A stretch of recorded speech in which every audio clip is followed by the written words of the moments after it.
Help my mom! They beat her! The child's scream tore through the concrete silence of the parking garage, a desperate cry that would shatter two lives and rebuild them into something unbreakable. In 10 seconds, a former Navy SEAL would face the woman who destroyed his career. In 10 days, they'd uncover a conspiracy worth killing for. In 10 months, they'd prove that the most dangerous weapon isn't a gun. It's the truth. This is the story of Jack Miller and Sophia Grant, two broken souls who learned that sometimes saving someone else is the only way to save yourself. Stay until the end and comment what city you're watching from. I want to see how far this story travels. The fluorescent lights in the underground parking garage of Grant Tech headquarters flickered with a nervous rhythm, casting dancing shadows across oil-stained concrete.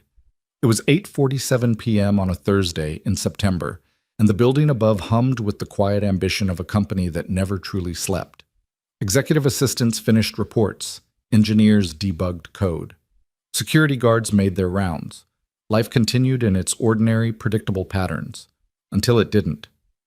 "Help! Somebody help us!" The voice was small, young, terrified, the kind of sound that bypasses rational thought and strikes directly at the human instinct to protect. "Help my mom! They beat my mom!" Jack Miller heard the scream from 50 feet away, near the service elevator where he'd been replacing a faulty hydraulic pump. His hands stilled on the wrench he'd been turning.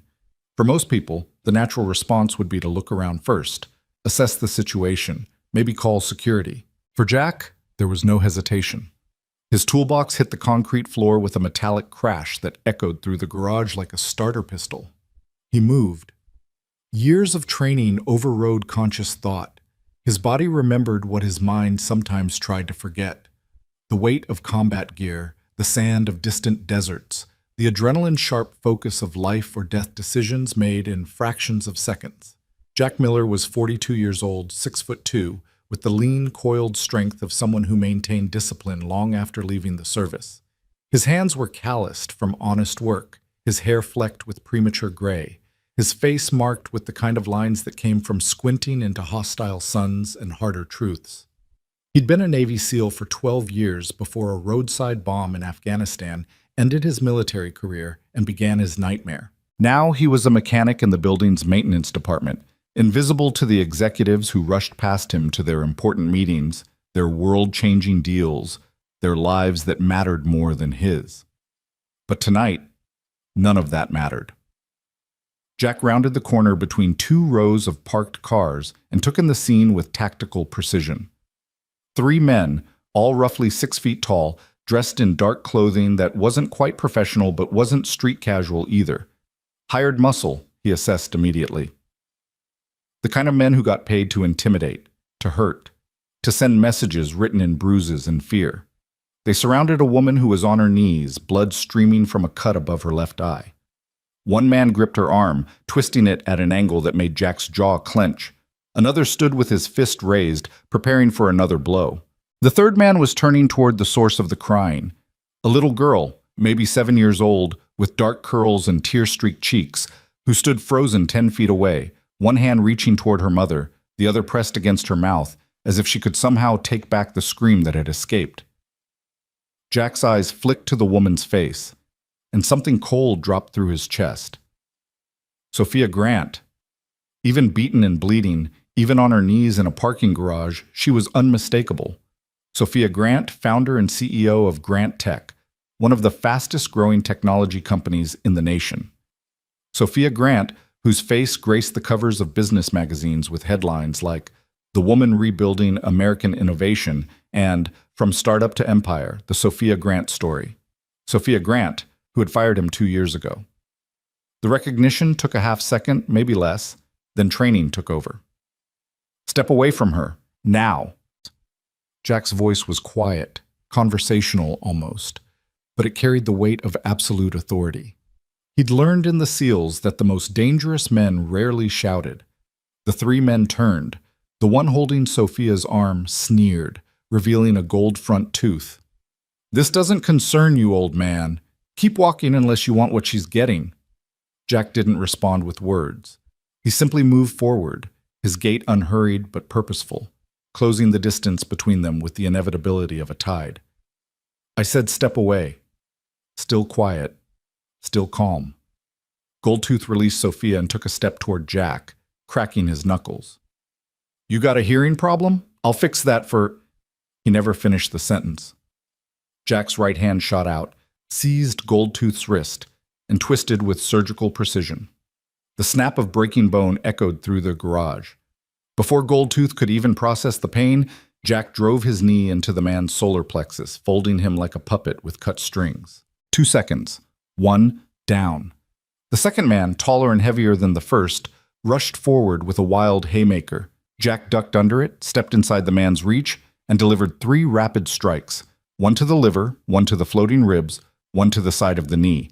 The man crashed into a parked BMW, setting off its alarm in a cacophony of sound that seemed to come from another world. 4 seconds. 2 down. The third man was smarter or more cowardly. He pulled a knife, a wicked-looking blade that caught the fluorescent light. I'll gut you, old man. Jack moved before the threat was finished. He sidestepped the knife thrust, caught the man's wrist, and used his own momentum to drive him face first into a concrete support pillar. The knife clattered across the floor. The man slid down the pillar, leaving a smear of blood on the concrete. 10 seconds. All 3 down. Jack stood over them, breathing steady, his hands relaxed at his sides. The entire confrontation had lasted less time than it took to reheat coffee in a microwave. He looked at the men, assessing threats. Goldtooth was writhing, clutching his wrist. The heavy one was gasping for breath. The knife wielder was unconscious or close to it. None of them would be getting up anytime soon. Jack turned to the woman on the ground. Sophia Grant was staring at him with wide eyes, her hand pressed against the cut above her eyebrow. Blood seeped through her fingers, but Jack could tell immediately that the wound wasn't life-threatening. Head wounds bled dramatically, but this one was shallow. Emma, Sophia gasped, turning toward her daughter. Emma, sweetie. The little girl ran to her mother, throwing her arms around her neck with the fierce desperation of a child who'd been certain she was about to become an orphan. Sophia held her with her free arm, whispering words of comfort, even as her own body shook with shock. Jack knelt beside them, his movements slow and deliberate, non-threatening. I need to look at that cut, ma'am. The bleeding needs to stop. Sophia turned to him, and this time her eyes focused, truly seeing him for the first time. He watched recognition dawn across her face, confusion first, then shock, then something that might have been shame or fear, or both. You, she whispered. Yeah, Jack said quietly. Me. For a moment, neither of them moved. The past hung between them like a physical barrier, 2 years of anger and injustice and paths that were never supposed to cross again. But then Emma whimpered, and Sophia's hand trembled against her wound, and Jack remembered something more important than grudges. He'd been a medic in his SEAL team. Combat medicine was branded into his muscle memory the same way tactical movement was. He pulled off his gray work shirt, leaving him in a white undershirt, and tore the fabric into strips with hands that didn't shake. I'm going to put pressure on this, he said, his voice shifting into the calm, authoritative tone he'd used countless times in field hospitals and transport choppers. It's going to hurt, but I need you to hold still. Sophia nodded, pulling her hand away. The cut was about 2 inches long, just above her left eyebrow, probably from a ring on someone's fist. Jack pressed the folded cloth against it, applying firm pressure. Sophia flinched but didn't pull away. Emma, Jack said, making eye contact with the terrified child. Your mom is going to be okay. This looks worse than it is. Head cuts bleed a lot, but this one isn't deep. She's going to be fine. Emma nodded, her eyes huge in her pale face. She was clutching her mother's hand so tightly her knuckles were white. What's your favorite color? Jack asked the girl, still maintaining pressure on Sophia's wound. What? Emma's voice was small, confused. Your favorite color, I need to know. Purple, Emma whispered. Purple's a great color. You know what? My daughter's favorite color is purple too. Her name's Lena. She's 8. How old are you? 7. Emma's breathing was starting to slow, the distraction working. 7's a good age. Lena says 7 was her best year because that's when she learned to ride a bike. Can you ride a bike? Yes. A tiny bit of pride crept into Emma's voice. That's excellent. That means you're brave. And brave girls help their moms, right? Emma nodded. Good. I need you to hold this flashlight. Jack pulled a small LED flashlight from his belt and handed it to Emma. Point it right here at your mom's forehead. Can you do that? Emma took the flashlight with trembling hands and aimed the beam where Jack indicated. The simple task gave her something to focus on besides fear. Jack lifted the cloth slightly, checking the wound. The bleeding had slowed to a seep. You need stitches, he told Sophia, but the bleeding's under control. We need to call... No police. Sophia's voice was sharp, urgent. No hospitals. Not yet. Jack's eyes narrowed. Ma'am, you were just assaulted. You need medical attention and... I know what I need, Sophia interrupted, her CEO voice emerging despite the blood and fear. And I know what calling the police right now would mean. Please, just help me get to my car. I have a private physician I can call. Jack studied her face, reading the desperation there, the calculation, the fear that ran deeper than physical injury. Something about this attack wasn't random. Sophia Grant knew something, suspected something, that made official channels dangerous. Against his better judgment, Jack nodded. All right, but if you pass out or show signs of concussion, that decision gets overridden. Understood? Understood. Jack helped Sophia to her feet, steadying her when she swayed. She was shorter than he'd expected, maybe 5'6", and despite her reputation as a titan of industry, she seemed almost fragile in this moment. Almost, but not quite. There was steel in the way she straightened her spine, in the way she kept one arm around Emma even as she fought dizziness. Behind them, Goldtooth was trying to crawl toward the exit. Jack put his boot on the man's shoulder, not hard enough to cause damage, but firm enough to make a point. If I see any of you near her again, Jack said quietly, I won't stop at broken bones. Are we clear? Goldtooth nodded frantically. Jack turned back to Sophia. Which car? She pointed to a silver Tesla Model S 3 spaces away. Jack helped her walk to it. Emma pressed against her mother's side like a small, frightened shadow. When they reached the car, Sophia fumbled for her keys with shaking hands. I'll drive, Jack said. It wasn't a question. For a moment he thought she might argue. Sophia Grant was famous for her control, her refusal to delegate important matters, her hands-on leadership style. But then she looked at her blood-covered hands, at her terrified daughter, and nodded. Jack settled Sophia in the passenger seat, then lifted Emma into the back, making sure her seatbelt was secure. The girl was quiet now, shock setting in properly. Jack had seen it before. The way trauma could make a child go silent, retreating into themselves as the brain tried to process what had happened. He slid into the driver's seat. The Tesla's interior was pristine, all smooth leather and touchscreen displays. It smelled like expensive perfume and new car leather. Jack's maintenance uniform left grease stains on the seat, but he couldn't worry about that now. Where am I going? He asked. Sophia gave him an address in the city's most exclusive neighborhood, then immediately pulled out her phone and dialed a number with shaking fingers. Jack heard her speak in clipped, urgent tones. Dr. Matthews, it's Sophia. I need you at my house in 20 minutes. Don't ask questions. Just come. And bring your kit. She hung up and leaned her head back against the headrest, eyes closed, still pressing Jack's makeshift bandage to her forehead. They drove in silence for several blocks, the city sliding past the windows in a blur of lights and late evening traffic. In the back seat, Emma had gone completely quiet, staring at nothing. Finally, Sophia spoke. Why did you help me? Jack kept his eyes on the road. What kind of question is that? A legitimate one. After what happened, after what I did, you had every reason to walk away, to let them finish what they started. That's not who I am, Jack said quietly. No, Sophia agreed, her voice barely above a whisper. It isn't. It never was. Another silence stretched between them, heavy with history. Finally, Jack broke it.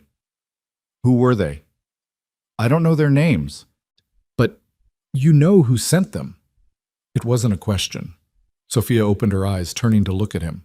In the passing streetlights, her face was a study in exhaustion and calculation. I have suspicions. Suspicions strong enough to refuse police protection? Suspicions that would be impossible to prove and dangerous to voice publicly. She paused. There are things happening at Grant Tech. Things I've been investigating quietly.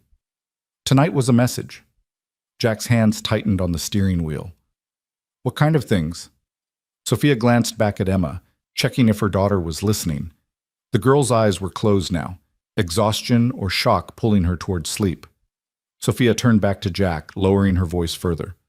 Safety violations, covered up, for months, maybe longer. Equipment that should have been flagged and replaced. Inspections that were passed despite obvious failures. I started asking questions 3 weeks ago. Tonight, I got my answer about whether I was onto something real. Jack processed this information. You think someone inside your own company ordered this? I think someone with a lot to lose decided I needed to be frightened into silence. They were wrong. Despite everything, Jack felt a flicker of respect. Beaten, bleeding, terrified for her daughter, and Sophia Grant's first response was defiance. Maybe she'd changed in 2 years, or maybe this was who she'd always been beneath the corporate armor. Why not go to the board? Jack asked. Blow the whistle properly. Because I don't know how deep this goes. I don't know who's compromised. Until I do, the only people I can trust are the ones who have nothing to gain from my silence. She looked at him meaningfully. Jack understood. A mechanic who'd been fired had no stake in Grant Tech's corporate games. An enemy, paradoxically, might be the only ally she could trust. They pulled up to a mansion that would have looked at home in a magazine spread on architectural excellence. 3 stories of modern glass and steel, nestled behind a gate that opened automatically as they approached. The driveway curved through perfectly manicured landscaping toward a house lit up like a beacon. Jack pulled up to the front entrance just as a silver Mercedes arrived behind them. A man in his 60s emerged, carrying a medical bag, Dr. Matthews, presumably. He took one look at Sophia through the windshield and quickened his pace. Jack helped Sophia out of the car, then lifted Emma, who was now fully asleep, from the back seat. The girl weighed almost nothing, all skinny limbs and dark curls. She stirred slightly as Jack carried her, murmuring, "Mommy," in a voice that broke something in his chest. He had a daughter. He knew exactly how precious, how irreplaceable children were. The thought of Lena in Emma's place made his jaw clench with protective fury. Inside, the house was everything Jack expected from a tech CEO worth hundreds of millions. Minimalist furniture that probably cost more than his annual salary, art on the walls that looked like it belonged in museums, floor-to-ceiling windows that offered a panoramic view of the city's glittering skyline. "Upstairs," Sophia directed, leading them to a bedroom that was clearly Emma's. Purple walls, of course. Stuffed animals arranged on a window seat, a telescope pointed at the night sky. Jack laid the girl on her bed, removing her shoes and pulling a blanket over her. She didn't wake. Back downstairs, Dr. Matthews was already examining Sophia's wound in the kitchen, which was larger than Jack's entire apartment. The doctor worked quickly, cleaning the cut, applying a local anesthetic, preparing sutures. "You should file a police report," Dr. Matthews said as he worked, his voice carrying the authority of someone used to being listened to. "This was assault, Sophia." "I'll handle it my way," Sophia replied, wincing as the needle pierced skin. The doctor glanced at Jack, who stood near the doorway, suddenly uncertain of his place in this world of wealth and power. "And you are?" "Jack Miller. I was nearby when it happened." "Nearby and extremely well trained," Dr. Matthews observed, tying off a stitch. "Military?" "Was. Long time ago." "Not that long," the doctor said, studying Jack's bearing, the way he stood, the alertness in his eyes. "Thank you for helping her. Sophia has a remarkable talent for underestimating danger." "I'm right here, Alan," Sophia said dryly. "Yes, and you're here instead of in an emergency room because you're stubborn." Dr. Matthews finished the last stitch and applied a small bandage. 7 stitches. Keep it clean and dry. I want to see you in 3 days to check for infection. And Sophia, his voice turned serious, whoever did this meant business. "The angle of this cut suggests they were aiming for your temple. If they'd connected properly, we wouldn't be having this conversation." Sophia's face went pale. "I understand. I hope you do." Dr. Matthews packed his supplies, then gripped Sophia's shoulder gently. "Whatever you're involved in, be careful. You have a daughter who needs you." After the doctor left, silence filled the enormous kitchen. Sophia sat at the marble island, staring at her reflection in the polished surface. Jack remained standing, aware that he was dripping hydraulic oil onto flooring that probably cost more per square foot than his monthly rent. "I should go," he said finally. "Jack?" Sophia's voice stopped him. "Sit down, please." He hesitated, then pulled out one of the bar stools across from her. This close, under the bright kitchen lights, he could see how exhausted she looked. Shadows under her eyes that spoke of sleepless nights that predated tonight's attack, worry lines that fame and success hadn't prevented. "2 years ago," Sophia began, her voice carefully neutral, "you were working as a safety supervisor in our manufacturing division. A night shift worker, Michael Chen, collapsed due to fumes from a malfunctioning ventilation system. Instead of waiting for emergency services, you carried him out and performed CPR in the parking lot. You saved his life." Jack said nothing. He remembered. He remembered everything about that night. Protocol dictated that the area should have been sealed and evaluated before anyone entered without protective equipment, Sophia continued. "You violated that protocol. You also violated the policy against rendering medical aid without authorization from on-site medical staff, who arrived 3 minutes after you began CPR. He would have been dead in 3 minutes, Jack said quietly. "I know." Sophia met his eyes. "That's what you said at the termination hearing, that you didn't follow rules when someone was dying. That protocols were written by lawyers to protect the company, not the workers. That if I wanted to fire you for saving a man's life, you'd accept it, but you wouldn't apologize." "I remember what I said." "I fired you anyway." Sophia's voice cracked slightly. "I sat in my office and signed the paperwork that ended your employment because our legal team said you'd created liability, because our insurance carrier said your actions opened us to lawsuits, because I was more concerned with protecting the company than honoring what was right." Jack leaned back slightly. "Why are you telling me this?" "Because when I was on my knees in that garage tonight, when I thought those men were going to kill me in front of my daughter, you didn't hesitate. You didn't think about liability or protocol or revenge. You just acted, the same way you acted for Michael Chen." Sophia's hands were shaking again. "I've thought about you every day for 2 years, Jack. About the man I punished for having more courage and integrity than I did. About how I chose corporate policy over human decency. About how I became exactly the kind of leader I swore I'd never be." "You were trying to protect your company," Jack said. "I understood that, even if I hated it." "I was trying to protect my image," Sophia corrected. "There's a difference. Grant Tech was in the middle of a major acquisition deal. The slightest controversy could have derailed it. So I sacrificed you to keep everything smooth and profitable." She laughed bitterly. "The irony is that by choosing short-term stability over doing what was right, I created exactly the kind of corporate culture that led to tonight. A culture where people cover up problems instead of fixing them, where profit matters more than safety, where nobody speaks up because they've watched what happens to people who do." Jack studied her face, looking for deception, for manipulation. He'd learned in the military to read people, to spot the difference between genuine emotion and tactical performance. What he saw in Sophia Grant's eyes was real: shame, regret, and something that looked like determination.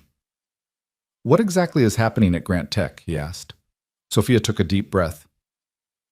"About a month ago, I was reviewing incident reports, something I do quarterly, usually just a formality.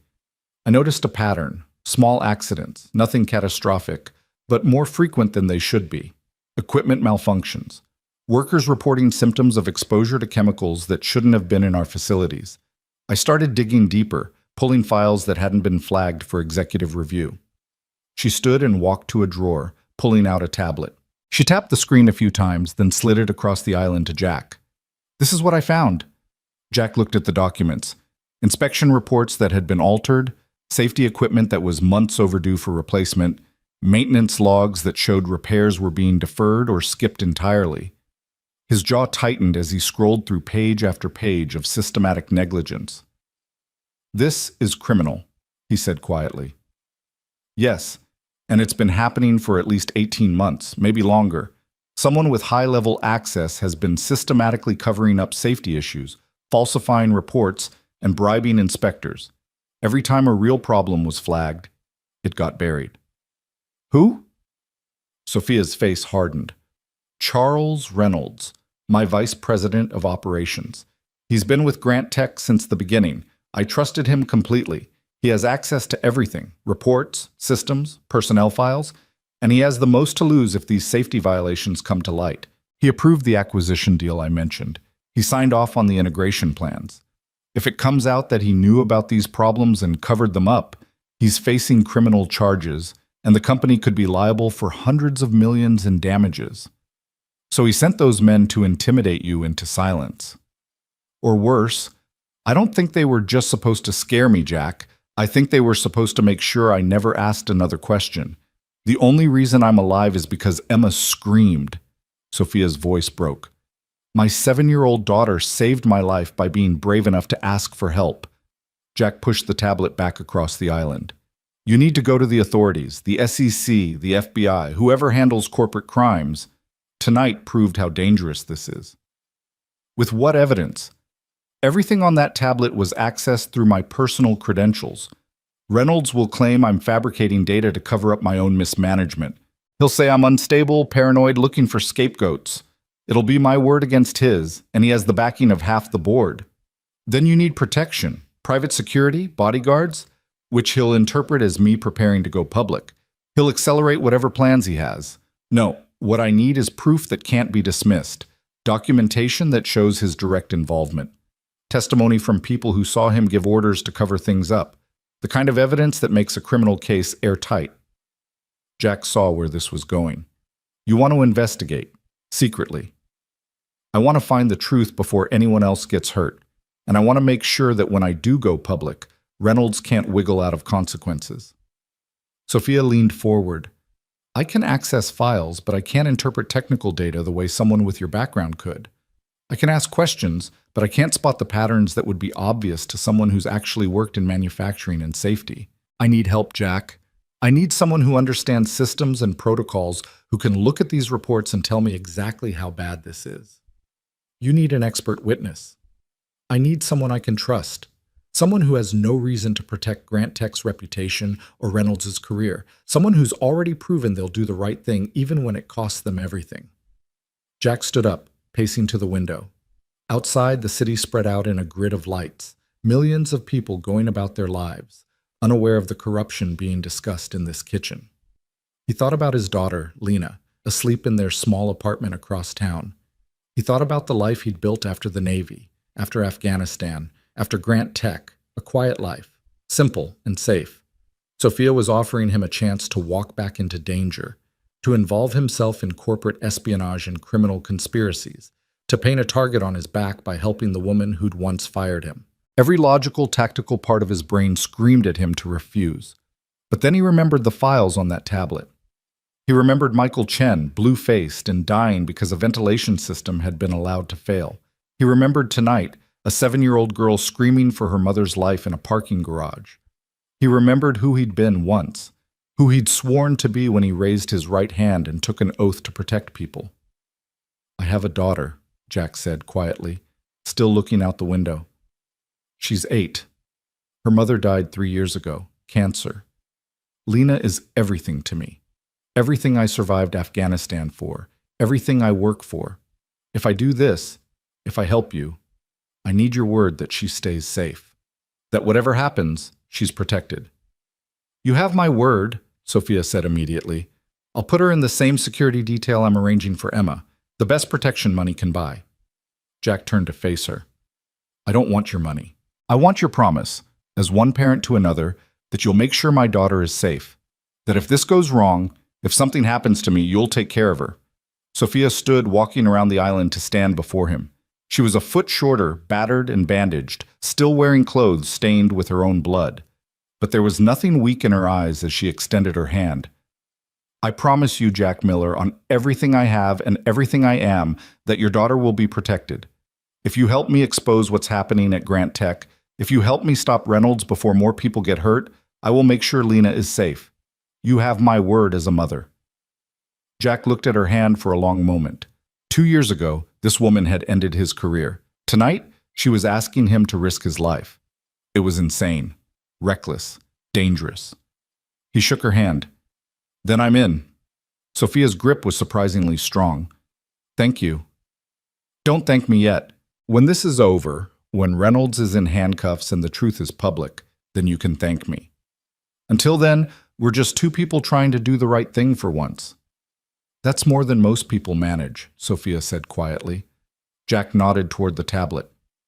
I'll need copies of everything, every file, every report, every document you've found. I'll go through them tonight, identify the worst violations, and figure out what additional evidence we need. I'll send everything to a secure email address. Give me a number I can reach you at. Jack rattled off his cell number, then hesitated. One more thing. If we're doing this, if we're going after Reynolds, we do it smart. No heroics, no unnecessary risks. We gather evidence, we build an airtight case, and we let the authorities handle the arrest. I'm not a vigilante, and neither are you. Understood? Understood. Good. Jack moved toward the door, suddenly aware of how exhausted he was. The adrenaline was wearing off, leaving behind the familiar ache of old injuries and older sorrows. Get some sleep. Keep Emma home from school tomorrow. And Sophia, he turned back. Check your security system. Make sure it's actually secure, not just connected to Grant Tech's network. If Reynolds has the access you think he does, he might be monitoring you already. Sophia's face paled. I hadn't thought of that. That's why you need me. Jack managed a tired smile. I'll be in touch tomorrow. Until then, trust no one from the company. No assistants, no security guards, nobody. You never know who's on his payroll.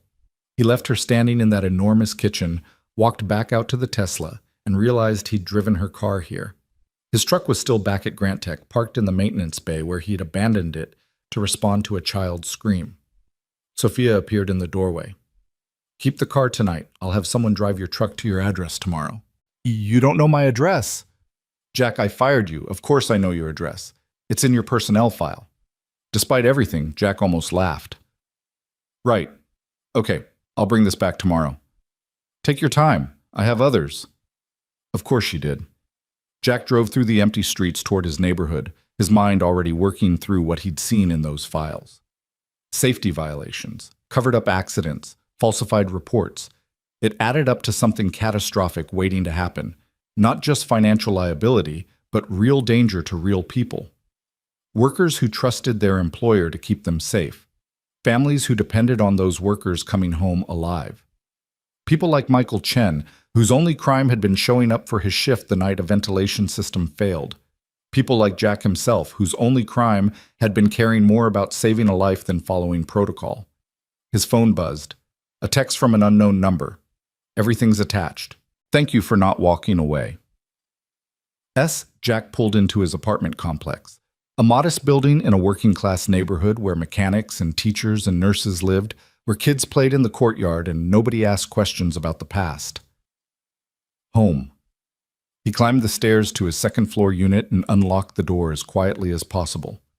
Inside, the apartment was dark except for a nightlight in the hallway. Jack could see his daughter's bedroom door, slightly ajar the way she liked it, so she could hear him when he came home from late shifts. He walked to her doorway and looked in.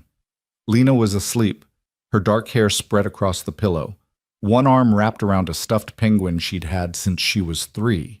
She looked peaceful, safe, innocent of the darkness that existed in the world.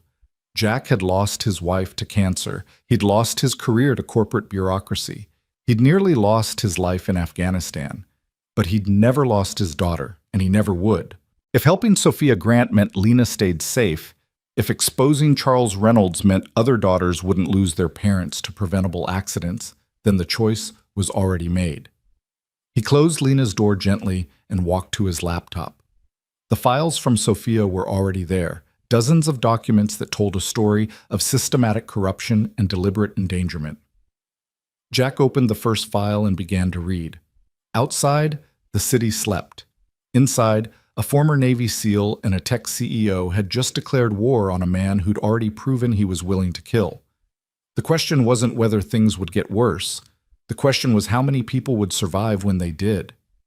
Jack read until dawn, taking notes, cross-referencing reports, building a timeline of negligence that made his hands shake with suppressed rage. By the time sunlight crept through his window, he understood 3 things with absolute certainty. First, Charles Reynolds wasn't just covering up safety violations. He was actively creating them, cutting maintenance budgets and deferring repairs to boost short-term profits and his own bonuses.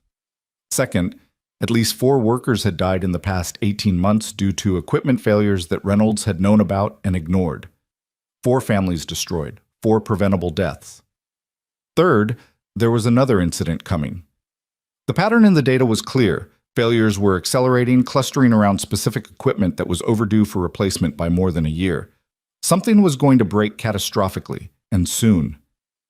Jack sent a text to Sophia's number. "We need to meet. Today. This is worse than you know." The reply came immediately despite the early hour. Grant Park. North Bench by the fountain, 10 a.m. Come alone. Jack checked the time, 7:30 a.m. He had 2.5 hours to get Lena ready for school, drop her off, and make it to the park. He stood, joints protesting the night spent hunched over a laptop, and walked to his daughter's room. Time to tell her that her dad was about to do something dangerous. Time to hope that this time, doing the right thing wouldn't cost him everything.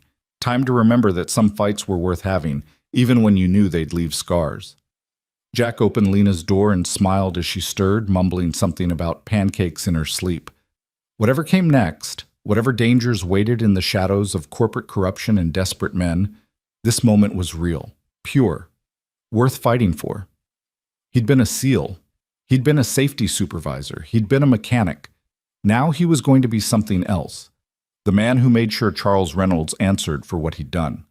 And nothing, not threats, not violence, not the entire weight of Grant Tech's corporate machinery, was going to stop him. The war had begun. Lena was halfway through her chocolate chip pancakes when she noticed something different about her father.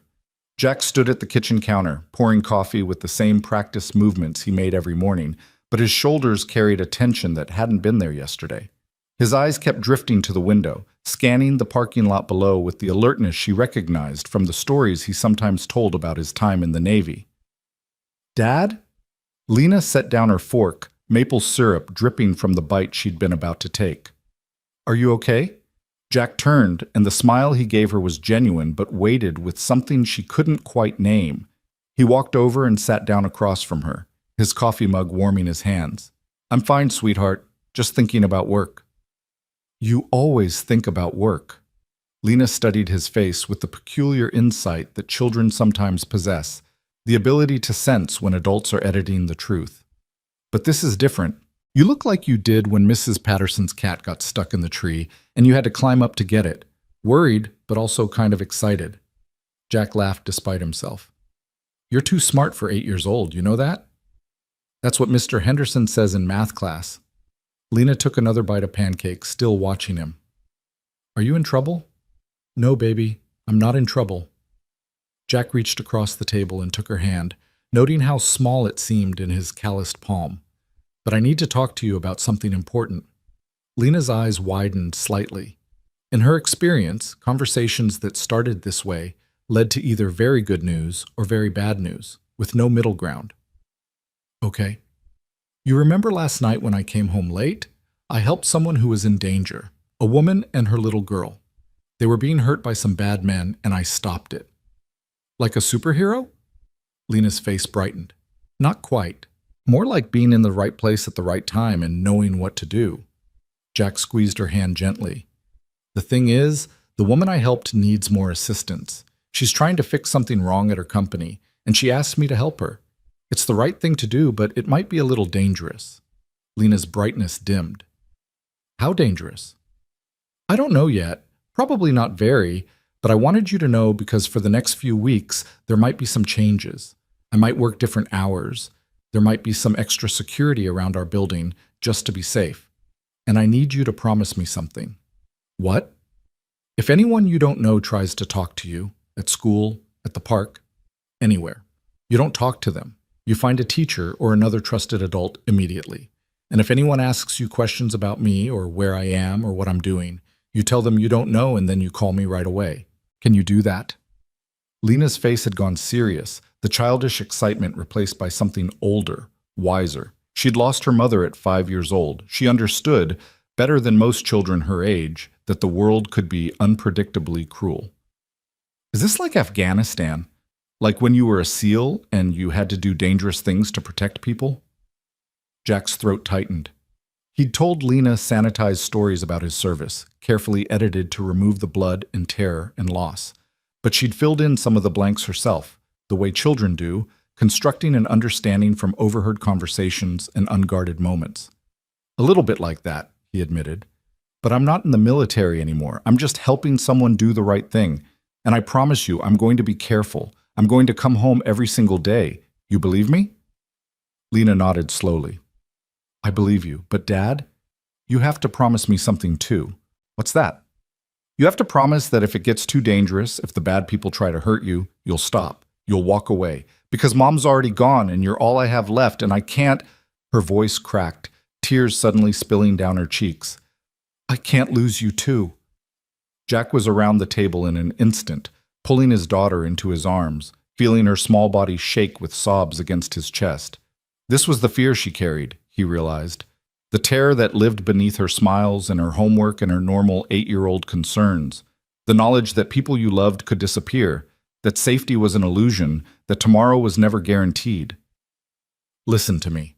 Jack pulled back slightly, tilting Lena's chin up so she had to look at him. I am not going anywhere. I survived a war. I survived an explosion that should have killed me. I survived losing your mom. I'm tough, Lena. Tougher than those bad men. Tougher than whatever challenges come. And you know why? Lena shook her head, tears still streaming. Because I have you. Because every single morning I wake up and see your face and remember why I fought so hard to come home from Afghanistan. You are my reason for everything, and I would never ever take unnecessary risks that might take me away from you. So yes, I promise. If this gets too dangerous, I'll walk away. Deal? Lena wiped her eyes with the back of her hand. Deal. They finished breakfast in comfortable silence, the kind that only exists between people who've weathered storms together. Jack cleaned the dishes while Lena packed her backpack, and by the time they walked to his truck, she'd recovered her usual cheerfulness, chattering about a science project on solar systems and her friend Madison's upcoming birthday party. Jack dropped her at school, watching until she disappeared through the doors, then checked his mirrors for the third time. No suspicious vehicles. No one obviously watching. But Charles Reynolds was smart and well-funded. If he wanted Jack followed, it would be subtle. Grant Park at 9:45 was exactly what you'd expect from a city park on a weekday morning, joggers completing their circuits, elderly couples feeding pigeons, a few homeless individuals sleeping on benches in the autumn sunshine. Jack arrived early, took a position near the north fountain where he could watch approaches from 3 directions, and waited. Sophia appeared at precisely 10 o'clock, walking alone in jeans and a loose sweater, her hair hidden under a baseball cap, large sunglasses covering half her face. The bandage on her forehead was smaller today, less conspicuous. She looked like any other professional taking a break from her office, not a CEO worth hundreds of millions. She sat down beside him, both of them facing the fountain, not looking at each other directly. The posture of 2 strangers sharing a public bench. You weren't followed? Jack asked quietly. I took 3 different cars and 4 detours. If anyone tracked that, they deserve to find me. Sophia pulled out her phone, ostensibly checking messages. You said this was worse than I knew. 4 people are dead, Sophia. Not injured, not hospitalized, dead. And Reynolds knew the equipment that killed them was faulty. He watched her freeze, her fingers stopping their movement across the screen. 4. I only found records of 2 accidents. Because the other 2 were classified as unrelated incidents. One was ruled a heart attack, a 52-year-old man who collapsed during his shift. Except the autopsy showed elevated levels of carbon monoxide in his blood. The ventilation system in his sector had been flagged for replacement 8 months earlier. Reynolds deferred it. Jack's voice was flat, controlled, but anger simmered beneath. The other was listed as a vehicle accident. Night shift supervisor driving home after work crashed into a barrier, except his brake lines had corroded due to exposure to industrial solvents that shouldn't have been present in the parking area. Those solvents were the result of a storage leak that was reported and ignored. Sophia's hand had gone to her mouth. Oh my God. There's more. I ran the maintenance projections based on the data you sent me. There's a hydraulic press in Building C that's operating at 130% of its rated pressure capacity. The relief valves are shot. The emergency shutoffs haven't been tested in 14 months. Reynolds signed off on a work order to replace the whole system, then canceled it 6 weeks later to reassess budget priorities. What happens if that press fails? Catastrophic pressure release. Anyone within 20 feet gets hit with hydraulic fluid at temperatures exceeding 400 degrees and pressures that can punch through steel. It would be like detonating a bomb. Jack finally turned to look at her. That press operates during second shift. 40 people work in Building C during second shift. 40, Sophia. Sophia was shaking, not dramatically, but enough that Jack could see the tremor in her hands, the slight movement of her shoulders. When? When is this going to happen? I can't predict exactly. Could be today. Could be 3 months from now. But the failure rate is accelerating. Every day that equipment runs, the probability increases exponentially. Then we shut it down. Right now. I'll call the plant manager and tip off Reynolds that you're onto him, Jack interrupted. He'll know you've been digging into maintenance records. He'll accelerate whatever plans he has, cover his tracks better, maybe come at you harder than he did in that parking garage. We need to be smarter than that. Sophia turned to face him fully. Jack, we're talking about 40 lives. I can't let those people go to work today knowing that equipment might kill them just to protect an investigation.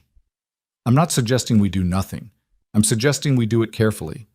Jack pulled out his own phone, showing her a document he'd prepared. I've drafted an anonymous OSHA complaint. It's detailed enough to force an inspection, but vague enough about the source. We submit this. OSHA shows up for a surprise inspection tomorrow or the next day. They red tag that press and anything else that's critically unsafe. Work stops until repairs are made. Reynolds will know it was me. He'll suspect, but he won't know for sure. It could be a disgruntled worker, a union rep, a night janitor who saw something. There are 1,000 people who have access to that building. He can't come after all of them. Jack met her eyes. This buys us time. OSHA inspects, flags the violations, and while Reynolds is scrambling to manage that crisis, we dig deeper. We find the evidence that proves he didn't just neglect maintenance. He deliberately covered up known hazards. That's the difference between civil liability and criminal charges. Sophia was quiet for a long moment, weighing the variables, calculating the risks. Finally, she nodded. Submit the complaint, but I want hourly updates on the inspection status. And if OSHA doesn't move fast enough, I'm pulling the fire alarm in Building C myself if I have to. Fair enough. Jack pocketed his phone. Now tell me about Reynolds. I need to understand who we're dealing with. What makes him tick? What his weaknesses are? Where his loyalty ends? Sophia leaned back against the bench, her face tilted toward the sun, eyes hidden behind dark glasses. To anyone watching, she looked relaxed. Jack knew better. Charles Reynolds joined Grant Tech when we were still operating out of a garage, she began. I had the vision, the technical knowledge, but Charles had operational experience. He'd been COO at 2 other tech companies, both successful exits. He was older, seasoned, and he believed in what we were building, or at least I thought he did. Money talks louder than vision, Jack observed. Always. We went public 5 years ago. Charles's stock options made him wealthy overnight. Not as wealthy as me, but enough that he should never have to work again. Except wealth has a funny way of changing people. It's never enough. There's always someone richer, always another milestone to hit. So he started cutting corners to boost profits. I think it was more gradual than that. A deferred maintenance cycle here, a delayed equipment replacement there. Small decisions that saved money in the short term. Each one probably seemed reasonable in isolation, but they accumulated. And at some point, Charles crossed a line from optimization to negligence. When the first accident happened, the one I knew about, the machine operator who lost 3 fingers, I wanted to do a complete safety review. Charles convinced me it was an isolated incident, that the worker had violated protocol. I trusted him. And the second accident? Sophia's jaw clenched. Same story. Isolated incident. Worker error. Bad luck. Charles was very good at making me feel like I was overreacting, like implementing stricter safety measures would slow production and hurt competitiveness. And I believed him because I wanted to believe him. Because questioning Charles meant questioning my own judgment and making him VP. It meant admitting I'd been blind. You weren't blind, Jack said. You were busy running a company. You delegated operations to someone you trusted. That's not a character flaw. It is when people die because of it. Sophia's voice was sharp with self-recrimination. I saw the budget reports. I approved the deferrals, the cuts. Maybe I didn't understand the technical implications, but I knew we were spending less on maintenance. I knew equipment was aging. I should have asked harder questions. Should have doesn't matter now. What matters is what you do next. Sophia pulled off her sunglasses, looking at him directly. Her eyes were red-rimmed, exhausted. What if we can't prove it? What if Charles has covered his tracks too well? What if he walks away from this? Then we make sure the safety issues get fixed anyway, Jack said. We make sure no one else dies in your facilities. We make sure every piece of equipment is inspected and repaired. That's the baseline, Sophia. Justice for what Charles did is important, but preventing future deaths is essential. You sound like a SEAL. Former SEAL. But yeah, some things stick. Mission first. Protect the innocent. Win at all costs, but never at the cost of your integrity. A jogger passed their bench, earbuds in, oblivious to the conversation happening in plain sight. Sophia watched him disappear down the path before speaking again. There's something else. Something I haven't told you. Jack waited. 2 weeks ago, I received an email, unsigned, sent from a burner account. It said, "Stop asking questions or your daughter pays the price." I thought it was spam, some random threat from an internet troll. But now you realize it was from Reynolds. From him or from someone working for him, which means he's been watching me longer than I thought. Which means Emma's already a target. Jack's hands tightened into fists. Threatening children was a line that, once crossed, removed all restraint, all mercy. Where's Emma now? Private school, 24-hour security, gated campus. I told them this morning that no one picks her up except me, regardless of what authorization they might have. But I can't keep her there forever. Eventually, she has to come home. Then we make your home fortress. Jack was already thinking tactically, evaluating sight lines and entry points and defensive positions. I'll come by tonight, assess your security, make recommendations. You're going to need cameras, reinforced locks, maybe a safe room, and you need a protection detail, professionals, not rent-a-cops.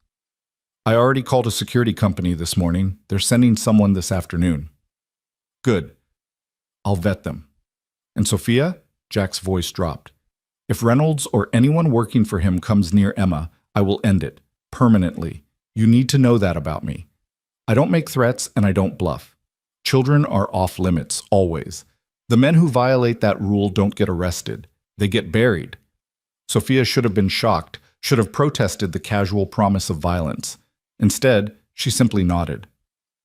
Thank you.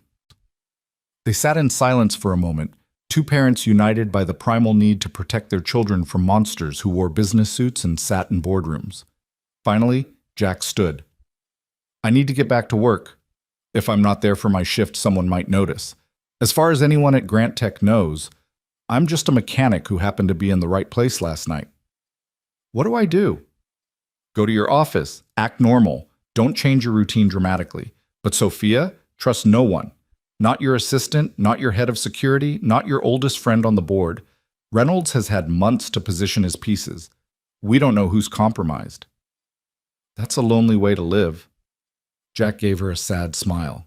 Yeah, it is. But lonely is better than dead. He walked away, taking a different path than the one he'd arrived on, checking reflections in car windows and storefront glass for followers. Sophia waited 5 minutes before leaving in the opposite direction. Two strangers who'd shared a bench and nothing more. Jack drove to Grant Tech's corporate campus, badged in through the maintenance entrance, and changed into his work uniform in the locker room. The other mechanics were already on their shifts, their voices echoing through the concrete hallways as they discussed football scores and weekend plans. Normal conversations. Normal lives.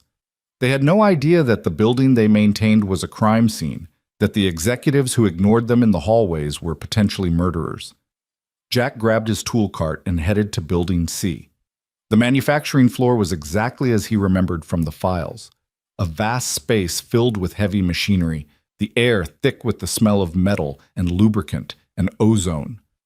Workers in safety vests moved between stations, their conversations drowned by the rhythmic thunder of presses and lathes and assembly equipment. The hydraulic press Sophia had asked about stood in the northeast corner, a massive piece of industrial equipment that looked like it belonged in a different era. Jack approached it casually, checking the maintenance tag on its side. Last inspection, 14 months ago. Last service, 18 months. The relief valves should have been replaced at 12 months. The hydraulic line should have been inspected every 6 months. He crouched down, ostensibly checking a connection point, but really examining the seals. They were brittle, cracking at the edges. The pressure gauge on the side read well into the red zone. Every time this press cycled, it was playing Russian roulette with physics. "Can I help you?" Jack turned. A floor supervisor stood behind him, clipboard in hand, expression suspicious. The man's name tag read Morrison.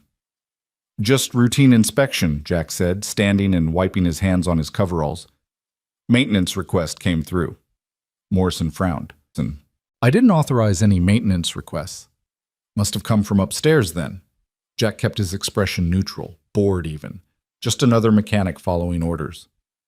"You want me to skip it?" No. If it came from upstairs, do it, but I need paperwork for my records." "I'll have the office send you a copy." Jack made a show of examining the press more thoroughly, taking notes on a tablet. "When's the last time you had pressure fluctuations on this unit?" "Couple weeks ago. We reported it, but nothing got fixed. You here to fix it?" "Just assessing right now. Might need parts." Jack tapped the pressure gauge. "You should red tag this until it's serviced. It's running hot." Morrison laughed, not unkindly. "Red tag this? You know how far behind we are on production? I red tag this press and we miss our quotas. And then I'm explaining to Reynolds why we shut down over a gauge that's probably just miscalibrated. Or it's accurate and this thing is about to catastrophically fail." "Not my call, buddy. You want it shut down? You take it up with management."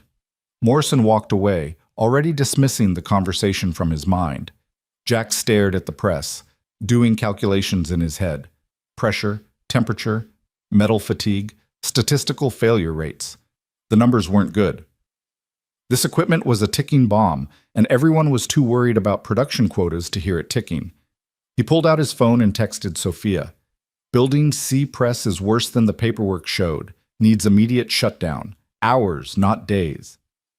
Her response came 30 seconds later. "Submitting OSHA complaint now." "How many hours?" Jack looked at the gauge again, at the brittle seals, at the workers moving around the press with casual disregard for the danger they were in. "Impossible to say for certain. But I wouldn't work this floor tomorrow." "Understood." Jack finished his inspection, documenting everything with photos and notes that would never appear in any official report. Then he moved on to his other assigned tasks, playing the role of mechanic, all while planning what would come next. The afternoon crawled by with excruciating normalcy. Jack repaired a conveyor belt, replaced a faulty motor, helped a younger mechanic diagnose a wiring problem. He ate lunch in the break room, listening to conversations about football and divorces and someone's new truck. He smiled at appropriate moments, grunted agreement when expected, and all the while his mind was elsewhere, cataloging security weaknesses, planning contingencies, considering what Charles Reynolds would do when OSHA showed up. At 3 p.m., his phone buzzed with a text from an unknown number. "This is Alan Matthews. Sophia asked me to check on her friend's daughter. I have an opening at 4:30 if you'd like to bring Lena in for a wellness visit. Complimentary." Jack stared at the message, understanding its subtext. Sophia was making sure Lena was looked after, kept safe, given access to medical care without questions or paperwork that could be traced. It was a generous gesture and a tactical one. Matthews could document Lena's health, establishing a baseline in case anything happened. He texted back, "I'll be there, thank you." Jack left work at 3:30, picked up Lena from school, and drove to Dr. Matthews' private practice in the medical district. The office was exactly what Jack expected. Tasteful art on the walls, comfortable furniture, the kind of place where people with money came for health care that didn't involve insurance forms or waiting rooms full of sick people. Matthews greeted them personally, shaking Lena's hand with the gentle formality of someone who respected children. "You must be Lena. Your father tells me you're quite the scientist." Lena beamed. "I'm doing a project on Jupiter. Did you know it has 79 moons?" I did not know that. That's fascinating. Matthews led them to an examination room. Why don't we make sure you're healthy enough to explore Jupiter someday? The examination was thorough. Height, weight, reflexes, hearing, vision. Matthews asked questions about school and diet and sleep, all while making Lena laugh with terrible jokes about astronauts and planets. Jack watched, grateful for this small kindness, this moment of normalcy in a situation that was anything but normal. When the exam was finished, Matthews pulled Jack aside while Lena looked at anatomical posters in the hallway. She's perfectly healthy, strong, bright, well-adjusted. You're doing a good job with her. Thanks to people like you, Jack said, and Sophia. She didn't have to do this. Sophia is trying to make amends for a lot of things. Matthew's voice was kind but firm. Whatever you two are planning, whatever you're investigating, be careful. The men who beat her in that garage weren't amateurs. They knew what they were doing. If they come back, they won't get close enough. Jack's voice carried absolute conviction. Not to her, not to Emma, not to Lena. I fought wars, Doctor. This is just another kind of combat. Matthews studied Jack's face for a long moment. I believe you. But remember, wars have casualties. Sometimes the people fighting them forget that winning doesn't matter if you lose everything in the process. Jack didn't have an answer for that. They left the medical building as the sun was beginning its descent toward the horizon, painting the sky in shades of amber and rose. Lena chattered about Dr. Matthews and his funny jokes, about how he'd let her listen to her own heartbeat through the stethoscope, about the lollipop she'd been given on the way out. Dad? She asked as they drove home. Is Dr. Matthews the friend you're helping? The woman with the daughter? He's her doctor. But yes, she's the friend. What's her daughter's name? Emma. She's 7, a year younger than you. Lena was quiet for a moment, processing. Is she okay? After the bad men hurt her mom? She's scared, but she's brave like you. Maybe she could come over sometime. We could work on my Jupiter project together. It might help her feel better. Jack's throat tightened with emotion. His daughter, in the middle of fear and uncertainty, thinking about how to help another child feel safe. That's a wonderful idea, sweetheart. I'll ask her mom. That evening, after Lena was in bed, Jack drove to Sophia's mansion. This time he arrived in his own truck, parking in the circular driveway beside 2 unmarked SUVs that screamed private security. Sophia answered the door herself, still wearing business attire but looking somehow diminished, smaller, as if the weight of the day had physically compressed her. They're here, she said, gesturing to the SUVs. 4 guards working in shifts, former Secret Service, according to their credentials. I'll verify that. Jack stepped inside. Where are they positioned? 2 at the front, rotating, 1 monitoring the security feeds, 1 with Emma. Show me the security room. Sophia led him through the mansion to a room that had probably been a home office before being converted into a surveillance center. Monitors showed feeds from a dozen cameras covering every approach to the house. A guard sat at the console, early 50s, military bearing, alert eyes that tracked Jack's entrance with professional assessment. This is Jack Miller, Sophia introduced. He's helping me with security evaluation. The guard stood, extending a hand. Marcus Chen, you're the one from the parking garage. Jack shook his hand, noting the strength in the grip, the calluses that spoke of regular weapons training. That's right. Good work. Those men won't be walking straight for a while. Chen's voice carried approval. You have a military background? Navy, Special Operations. You? Marine Corps, Force Recon. 20 years. Chen gestured to the monitors. I've been reviewing the property. Good sight lines, solid perimeter, but the landscaping creates blind spots near the west wall.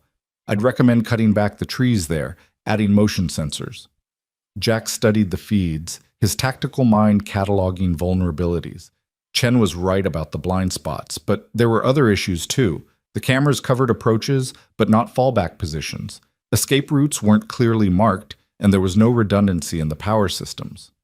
How long can this system run on battery backup if someone cuts your power? Jack asked. 4 hours according to the specs. Not enough.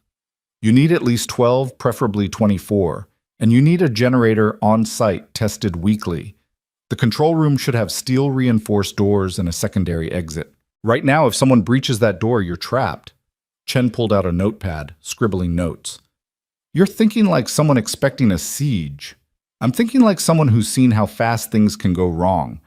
Jack pointed to one of the monitors showing Emma's room. The child's room needs additional hardening, reinforced window glass, a panic button directly wired to a monitoring station, and a secondary lock on the inside of the door that only she can open. Sophia had been listening silently. You really think someone would come into my home, into my daughter's room? I think Charles Reynolds has already proven he's willing to hurt you to protect his secrets. Your daughter is leverage. The question isn't whether he'd use her, it's when. Jack turned to face Sophia directly. You need to prepare for the worst-case scenario, which means treating your home like a stronghold and your daughter like a protectee.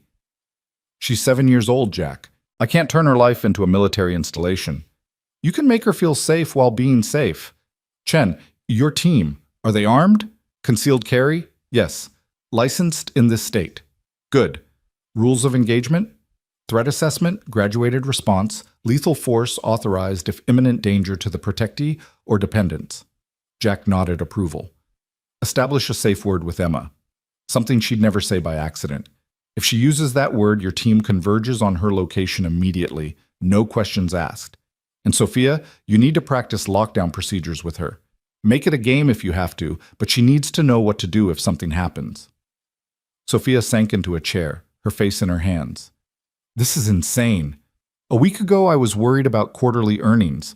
Now I'm discussing lethal force protocols and safe words with my 7-year-old. I know. Jack crouched beside her chair, his voice gentling. I know this is overwhelming. But we're doing everything we can to make sure you and Emma stay safe. The security, the preparations, the precautions, they're not because something bad will definitely happen. They're insurance. Most likely, Reynolds won't escalate. Most likely, OSHA will find the violations, force repairs, and he'll be too busy managing that crisis to come after you. But if he does, we'll be ready. Sophia lifted her head, and Jack saw the steel returning to her eyes. All right. Whatever needs to be done, do it.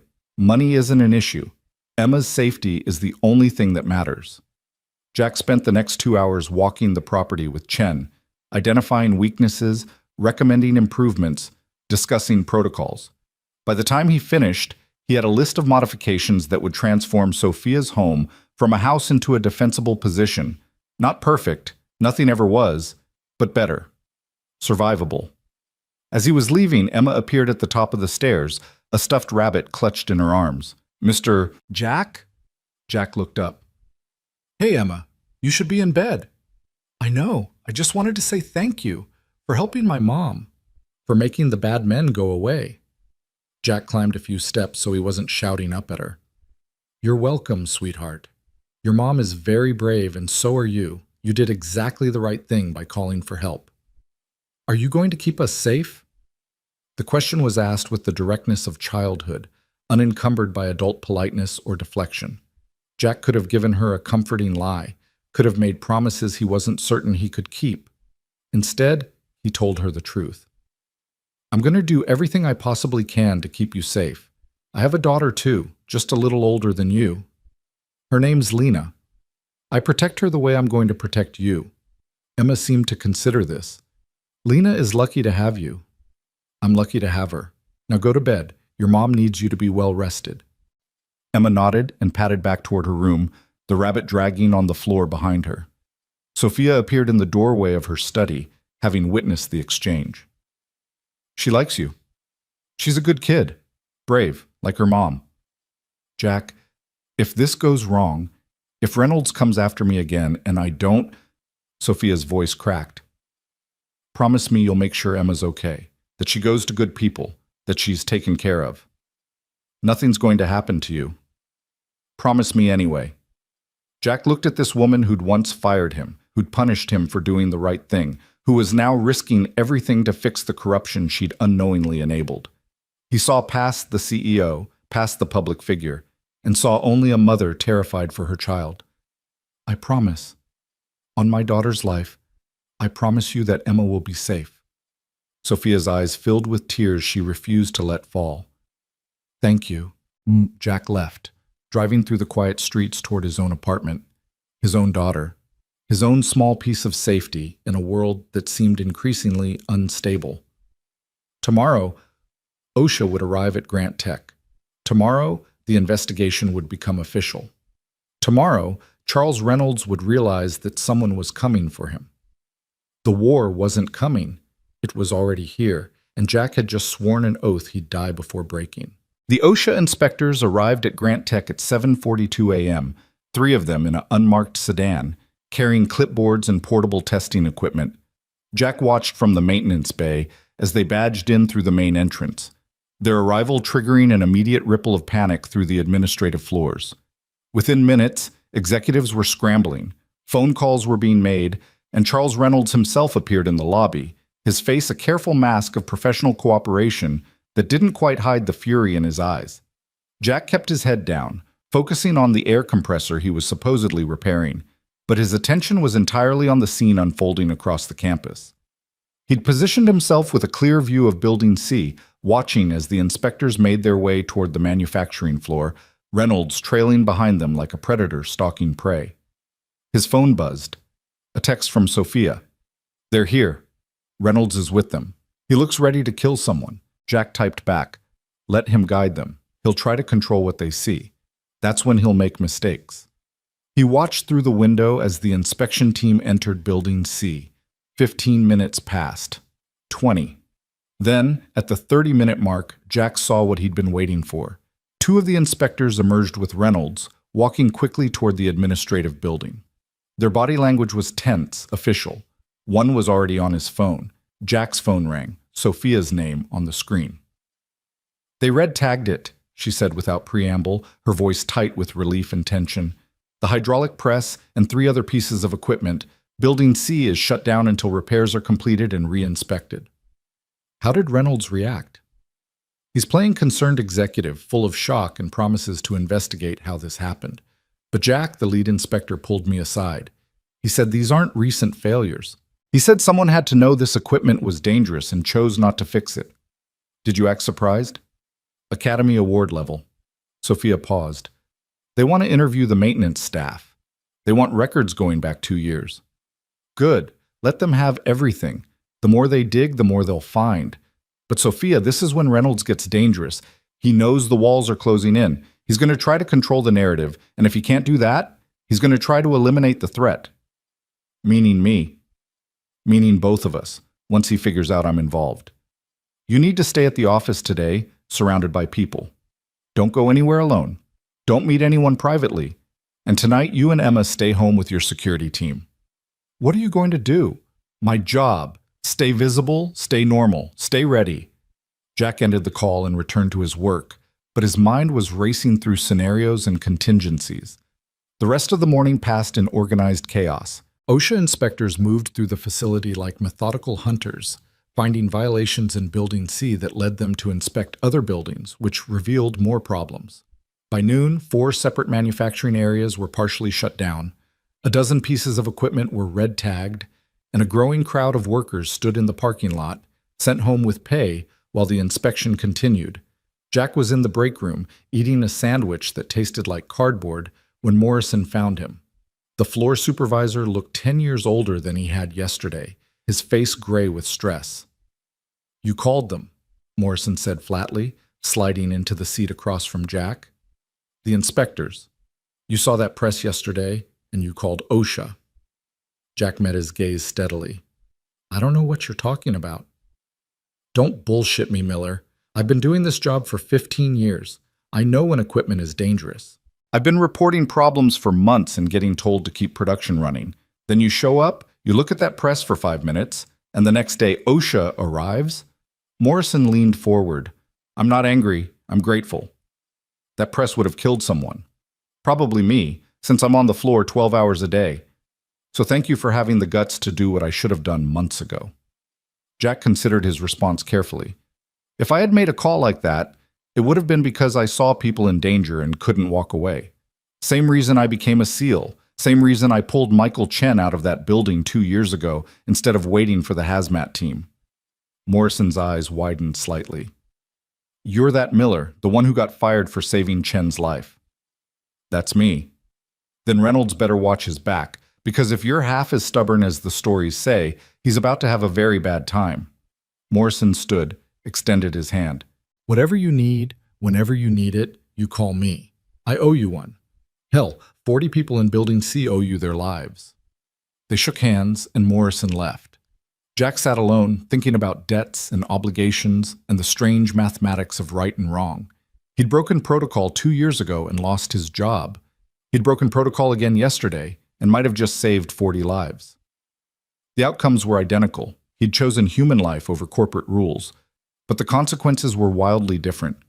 Maybe that was what integrity looked like in practice.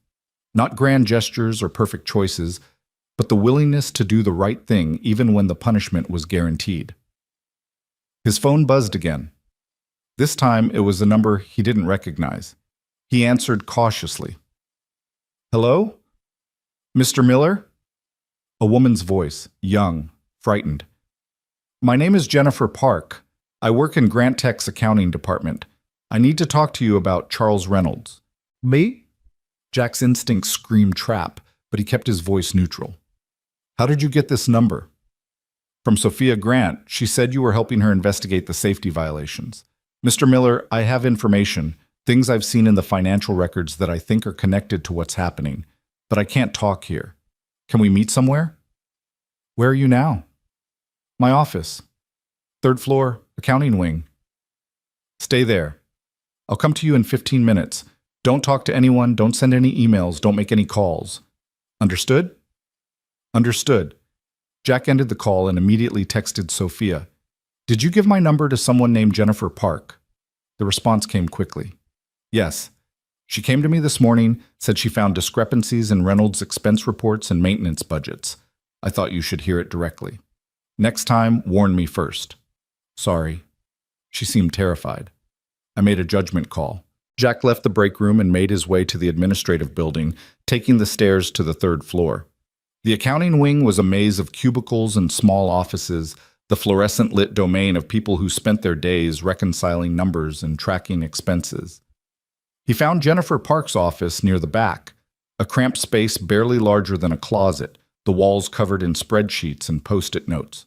Jennifer herself was maybe 28, Korean-American, wearing glasses that kept sliding down her nose as she nervously pushed them back up. She jumped when Jack knocked on her open door. Mr. Miller? She stood quickly, closing the door behind him and pulling the blinds. Thank you for coming. You said you have information about Reynolds. Jennifer nodded, pulling up files on her computer. I've been with Grant Tech for 3 years. I'm a junior accountant, which means I get assigned all the tedious reconciliation work that senior accountants don't want to do. Last month, I was reconciling maintenance expenditures against approved budgets, and I found something strange. She turned her monitor so Jack could see. Rows of numbers, dates, vendor names. See this? July through September, we budgeted $800,000 for equipment maintenance and replacement, but we only spent $400,000. The other $400,000 was redirected to a discretionary fund controlled by Reynolds. That's not necessarily illegal, Jack said. Executives move money between budget categories all the time. Right, but then I looked at what the discretionary fund was used for. Jennifer pulled up another spreadsheet. Corporate retreats, executive bonuses, consulting fees paid to companies that, when I researched them, don't seem to exist.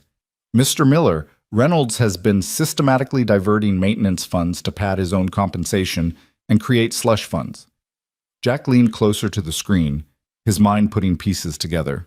He's been cutting maintenance budgets to increase profit margins, which triggers performance bonuses. Then he's taking the savings and funneling some of it back to himself through fake consulting contracts. Exactly. And it's not just maintenance. He's done the same thing with safety training budgets, equipment inspection schedules, even worker compensation reserves. Jennifer pulled off her glasses, rubbing her eyes. I started tracking it 3 weeks ago.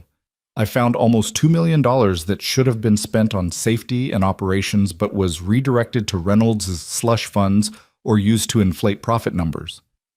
Did you report this to anyone? I tried to report it to my supervisor. He told me I was misunderstanding the accounting and to focus on my assigned work. When I pushed, he said that questioning executive decisions was outside my pay grade. Jennifer's voice shook. Then yesterday, Someone went through my desk. Nothing was taken, but my files were moved. My computer showed login attempts when I wasn't here. Someone knows I'm looking into this. Jack felt cold certainty settle in his gut. You need to get out of this building, right now. What? But, Jennifer, listen to me. Charles Reynolds has already sent men to assault Sophia Grant. He's covered up safety violations that killed 4 people. If he knows you found evidence of embezzlement and fraud, you're a threat. He will eliminate that threat. The color drained from Jennifer's face. Oh my God. Copy everything you have to a flash drive. Not your company laptop, not the network drive, a physical device that leaves this building with you. Then you go home, you pack a bag, and you go stay with family or friends somewhere Reynolds can't find you. I can't just leave. I have work. You have information that could send a powerful man to prison for decades. Work doesn't matter if you're dead. Jack's voice was harsh but necessary. Make the copies now. I'll wait. Jennifer fumbled in her desk drawer, pulling out a flash drive with shaking hands. She plugged it in and started copying files, her fingers flying across the keyboard. This is going to take a few minutes. There are hundreds of documents. Jack moved to the door, checking the hallway through the blinds. Accounting wing was quiet. Most people at lunch or in meetings, but he couldn't shake the feeling that they were being watched. The time was running out. How much longer? Almost done. Jennifer froze, staring at her screen. Someone's accessing my computer remotely, right now. They're trying to delete the files I was just copying. Can you stop it? I can log them out, but they'll know I caught them. Jennifer's hands hovered over the keyboard. Mr. Miller, what do I do? Jack made the decision in a split second. Log them out. Finish the copy, then we leave immediately. Jennifer's fingers moved, clicking through security protocols. The remote access terminated. The file transfer completed. She ejected the flash drive and handed it to Jack. That's everything. Financial records, vendor contracts, email correspondence, budget reallocation forms. It's all there. Jack pocketed the drive. Let's go. They left Jennifer's office and moved quickly toward the stairwell. Jack's tactical sense screamed warnings. They were exposed, predictable, walking into a potential ambush. But the elevators were worse, too easy to trap, and the stairwell at least offered multiple exit points. They'd made it halfway down the hall when a man emerged from around the corner, tall, professionally dressed, moving with purpose directly toward them. Jack recognized him from the security badge photo he'd seen in Sophia's files. David Kramer, Reynolds' head of corporate security. Ms. Park, Kramer said pleasantly, his smile not reaching his eyes. Mr. Reynolds would like to speak with you about some accounting irregularities you flagged. If you could come with me? I'm actually heading to lunch, Jennifer said, her voice admirably steady. I can meet with Mr. Reynolds this afternoon. I'm afraid Mr. Reynolds is insistent. It will only take a few minutes. Kramer's eyes shifted to Jack. And you are? Maintenance. I was fixing Ms. Park's radiator. It's been making noise. Kramer's smile widened fractionally. Jack Miller, I've heard about you, the hero from the parking garage. Quite a coincidence, you being everywhere important things happen. I work here. It's not that much of a coincidence. Well, Mr. Miller, your services aren't needed right now. Ms. Park, shall we? Kramer took a step forward. Jack shifted slightly, positioning himself between Kramer and Jennifer, his weight balanced, ready to move. The hallway suddenly felt smaller, the air charged with unspoken threats. Ms. Park isn't going anywhere with you, Jack said quietly. If Reynolds wants to meet, he can schedule it properly through her supervisor. Kramer's pleasant mask slipped slightly. You don't give orders here, Miller. You're a mechanic. She's an employee who's been accessing confidential files without authorization. That's grounds for immediate termination and possibly criminal charges. Then call the police. File a formal complaint. Do it legally. Jack's voice remained calm, but his eyes were hard. What you don't get to do is intimidate a young woman and try to forcibly remove her from a public hallway. For a moment, Kramer considered his options. Jack could see the calculation happening, whether the confrontation was worth it, whether he could physically overpower both of them, what the consequences would be if this escalated publicly. Finally, Kramer stepped back. This conversation isn't over, Ms. Park. You've made some serious accusations against senior leadership. There will be consequences. Oh, she's made no accusations, Jack said. She's an accountant doing her job. Now, if you'll excuse us, we have lunch plans. Jack guided Jennifer past Kramer, every nerve alert for an attack from behind. But Kramer let them pass, though Jack could feel the man's eyes boring into his back all the way to the stairwell. Once they were in Jack's truck, Jennifer finally let herself shake. Oh my God. Oh my God. That was Kramer. Reynolds' attack dog. Mr. Miller. He was going to take me somewhere, and he was going to intimidate you, possibly hurt you, definitely destroy any evidence you had. But you're safe now. Jack pulled out of the parking lot, checking his mirrors obsessively. Where do you live? Jennifer gave him an address in a suburb 20 minutes away. Jack drove there, still checking mirrors, still watching for followers. When they arrived at her apartment complex, he walked her to her door. Pack a bag, he told her. Essentials only. Do you have family you can stay with? My sister lives 2 hours north. I can go there. Perfect. Do that today. Don't tell anyone from work where you're going. Turn off your phone's location services. Use cash, not credit cards that can be traced. And Jennifer? Jack waited until she met his eyes. What you did took courage. That evidence you gathered might save lives. Don't let anyone make you feel like you did something wrong. Jennifer nodded, tears streaming down her face. Thank you for believing me, for protecting me. Thank you. Jack waited until she was inside and he heard the deadbolt engage, then returned to his truck. He drove 3 blocks before pulling over and calling Sophia. We have a problem, he said when she answered. Reynolds knows someone's investigating him. His security chief just tried to grab Jennifer Park, and she barely got away. Sophia's sharp intake of breath was audible. Is she safe? For now. I sent her to stay with family. But Sophia, this means Reynolds is panicking. He's not thinking strategically anymore. He's in survival mode, which makes him exponentially more dangerous. What do we do? We accelerate. Jennifer gave me a flash drive with evidence of financial fraud, embezzlement, false accounting, budget manipulation. Combined with the safety violations OSHA is documenting, we have enough to go to the authorities. Today, right now. If we go now, Reynolds will know it was me. He'll know I've been investigating him. He already knows, or at least suspects. That's why he sent Kramer after Jennifer. We're past the point of subtlety. Jack checked his mirrors again, making sure he wasn't being followed. Call your lawyer. A real one, not someone on Grant Tech's payroll. We need to arrange a meeting with the FBI's white-collar crime division and possibly the state's attorney. We hand over everything, Jennifer's files, the maintenance records, the evidence of the assault in the parking garage. We let the authorities take it from here. Sophia was quiet for a long moment. If we do this, Grant Tech's stock will crater. The company I built, everything I've worked for, it'll be destroyed. Maybe. Or maybe it survives because you were brave enough to expose the rot before it killed more people. Either way, Sophia, you don't have a choice anymore. You can lose the company or you can lose your life. I know which one Emma would want you to choose. Another pause, longer this time. Then Sophia's voice came through, steady and resolved. You're right. I'll call my personal attorney. We'll set up a meeting for tomorrow morning with federal investigators. Not tomorrow, today. This afternoon if possible.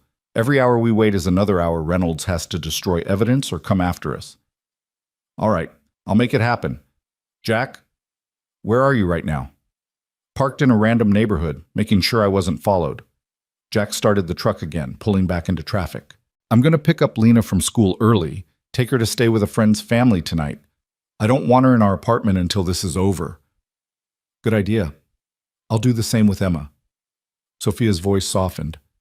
We're really doing this. We're really going after him. We are. And Sophia, when the investigators ask why you came forward, tell them the truth. Tell them about the workers who died. Tell them about Michael Chen and how your company punished the man who saved his life. Tell them you couldn't let one more person get hurt because of your company's negligence. I will. I promise. Jack ended the call and drove toward Lena's school, his mind already planning the logistics of keeping his daughter safe. He had a friend from his Navy days, Marcus Thompson, who lived 40 minutes away with his wife and 2 kids. Thompson had offered more than once to help if Jack ever needed anything. This qualified. He called Thompson from the truck. Marcus, it's Jack Miller. I need a favor. Name it, brother. I need you to keep Lena for a couple days. I'm involved in something that might get dangerous, and I can't risk her being collateral damage. Thompson didn't hesitate. Bring her over. Sarah will be thrilled. You know she loves having kids in the house. Lena can share Megan's room. I'll explain everything when I get there. But Marcus? If anyone comes asking about her, anyone you don't personally know and trust, you don't tell them anything. You don't even confirm she's there. Thompson's voice turned serious, the easy camaraderie replaced by operational focus. What kind of trouble are you in?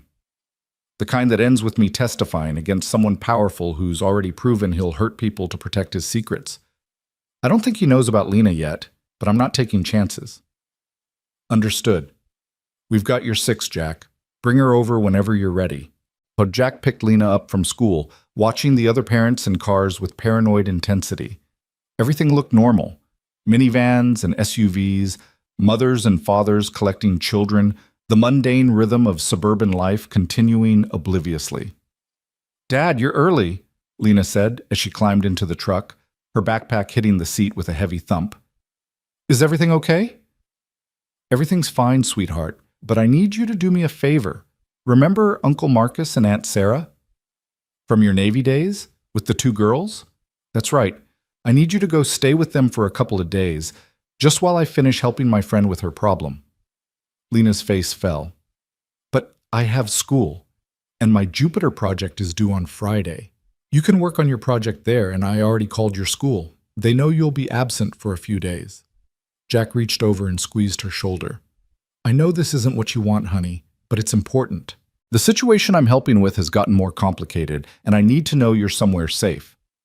Is someone going to try to hurt me? Lena's voice was small, scared. No, absolutely not. This is just a precaution. Like wearing a seatbelt, you don't expect to need it, but you wear it anyway because it's smart. Jack tried to sound confident, reassuring, even as his gut churned with fear. I promise you, you're going to have fun at the Thompsons. Megan and Claire are excited to see you. Lena nodded slowly, accepting the explanation even if she didn't fully understand it. Okay, but Dad, you have to promise you'll call me every night. Every single night, I promise. They drove to Jack's apartment so Lena could pack a bag, then headed to the Thompson house. The drive took them out of the city into the suburbs, the landscape shifting from urban density to tree-lined streets and larger yards. Thompson's house was a cheerful 2-story with a swing set in the backyard and chalk drawings on the driveway.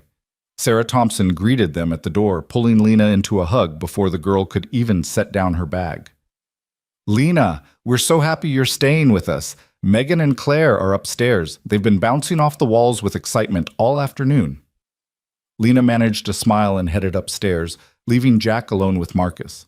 The 2 men stood in the kitchen, the pretense of normalcy dropped now that Lena was out of earshot. Talk to me, Marcus said. Jack gave him the abbreviated version: Sophia, Reynolds, the safety violations, the assault, the investigation. Marcus listened without interruption, his expression growing darker with each detail. You're poking a bear, Marcus said when Jack finished. A rich, powerful, desperate bear who's already killed people and tried to kill the woman investigating him. Jack, you need to be very careful. Men like Reynolds don't go down easy. I know. That's why Lena's here. That's why I'm meeting with federal investigators this afternoon. I want this documented, official, in the hands of people with badges and subpoena power. What do you need from me? Keep Lena safe. Don't let her use her phone to call anyone except me. I don't know if Reynolds has the capability to track it. Don't post anything on social media about her being here. And Marcus, if something happens to me, it won't. If it does, Jack insisted, Sophia Grant has promised to take care of Lena. She has resources, protection, money. You call her, you make sure Lena gets somewhere safe and stays there until Reynolds is in custody. Marcus gripped Jack's shoulder. Brother, you're talking like you expect to die. You're a SEAL. You've survived worse than some corporate executive with delusions of power.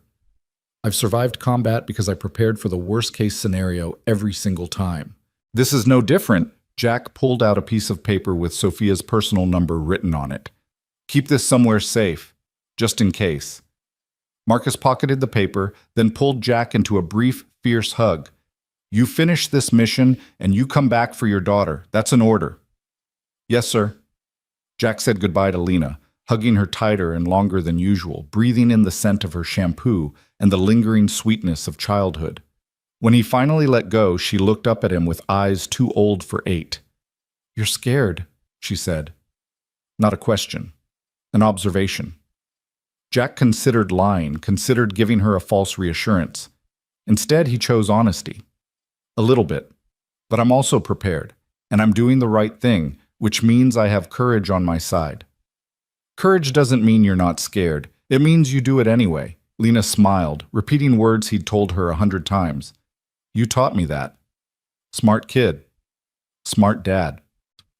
Jack kissed her forehead and left before his resolve could weaken. The drive back to the city was the longest 40 minutes of his life, every mile increasing his sense of urgency, of time running out. His phone rang, Sophia's name on the screen. We're set, she said. FBI field office, downtown, 4 p.m., bring everything. I'll be there. Where are you now? My office, surrounded by people. Emma's with her security detail at a private facility, not home, somewhere Reynolds doesn't know about. I've told my assistant I have meetings all afternoon and I'm not to be disturbed. Good. Don't leave your office until it's time to meet. Don't go anywhere alone, not even the bathroom. You think he'd try something here in the building? I think a desperate man will do anything. Better to be paranoid and alive than trusting and dead. Sophia laughed, sharp and humorless. That should be printed on a motivational poster. I'll suggest it to Hallmark. Jack checked his mirrors again, still watching for followers. Sophia, when we meet with the FBI, let me do most of the talking initially. They're going to be skeptical. Accusations against a prominent executive, evidence gathered through questionable means. I've dealt with federal agencies before. I know how to present information in a way that gets them to take action. All right, Jack, thank you for everything. For saving me in that garage, for believing me about Reynolds, for protecting Lena and Emma. I know I don't deserve your help after what I did to you. Stop. Jack's voice was firm but not unkind. We're not doing this. We're not relitigating the past. Right now, in this moment, we're two people trying to stop a killer from claiming more victims. That's all that matters. You're a good man, Jack Miller. I'm just a man trying to do the right thing. Sometimes that's enough. He ended the call and continued driving toward downtown, toward the FBI field office, toward the moment where everything would become official and irrevocable. Once they handed over the evidence, once they made their statements, there would be no going back. Reynolds would know. The investigation would become public. The consequences would cascade outward like ripples on a pond, touching everyone involved. Jack thought about the 4 workers who'd died because of Reynolds' greed.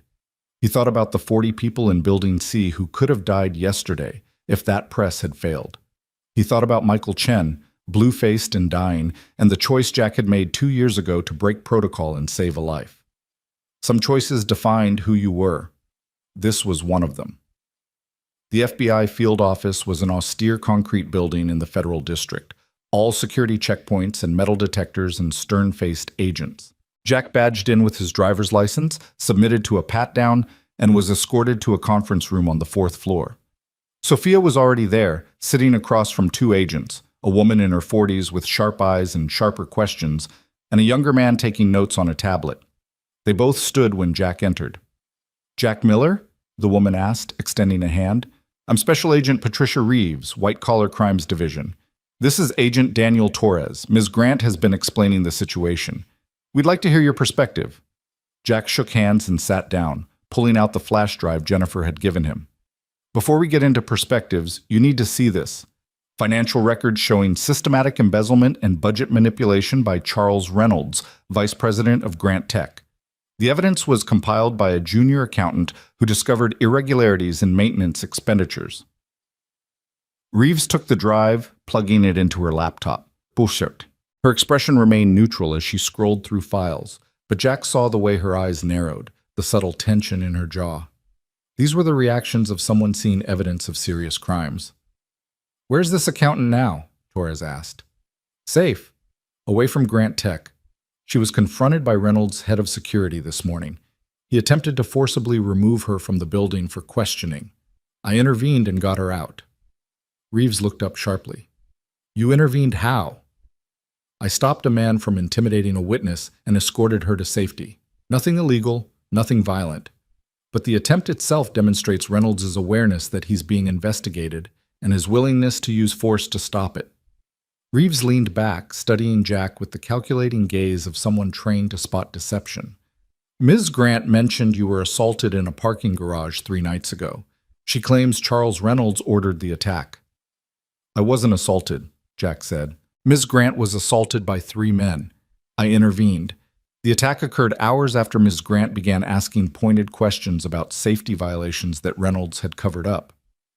Can you prove Reynolds ordered the attack? Not directly, but I can prove the safety violations existed, that Reynolds had direct knowledge of them, and that he systematically falsified reports to hide them. I can prove that 4 workers have died due to equipment failures that were documented and ignored. And I can prove that the timing of the assault correlates precisely with Ms. Grant's investigation becoming a threat to Reynolds' freedom. Torres was typing rapidly. You mentioned 4 deaths. We'll need documentation of each incident. Jack pulled out a folder he'd prepared, copied incident reports, death certificates when he could find them, maintenance logs showing the equipment failures. Everything organized chronologically, annotated with his own analysis of how each death connected to Reynolds' negligence. Reeves took the folder, her professional mask slipping slightly into what might have been disgust or anger. This is going to take time to verify. We'll need to interview workers, review company records, coordinate with OSHA. OSHA is already on site, Sophia interjected.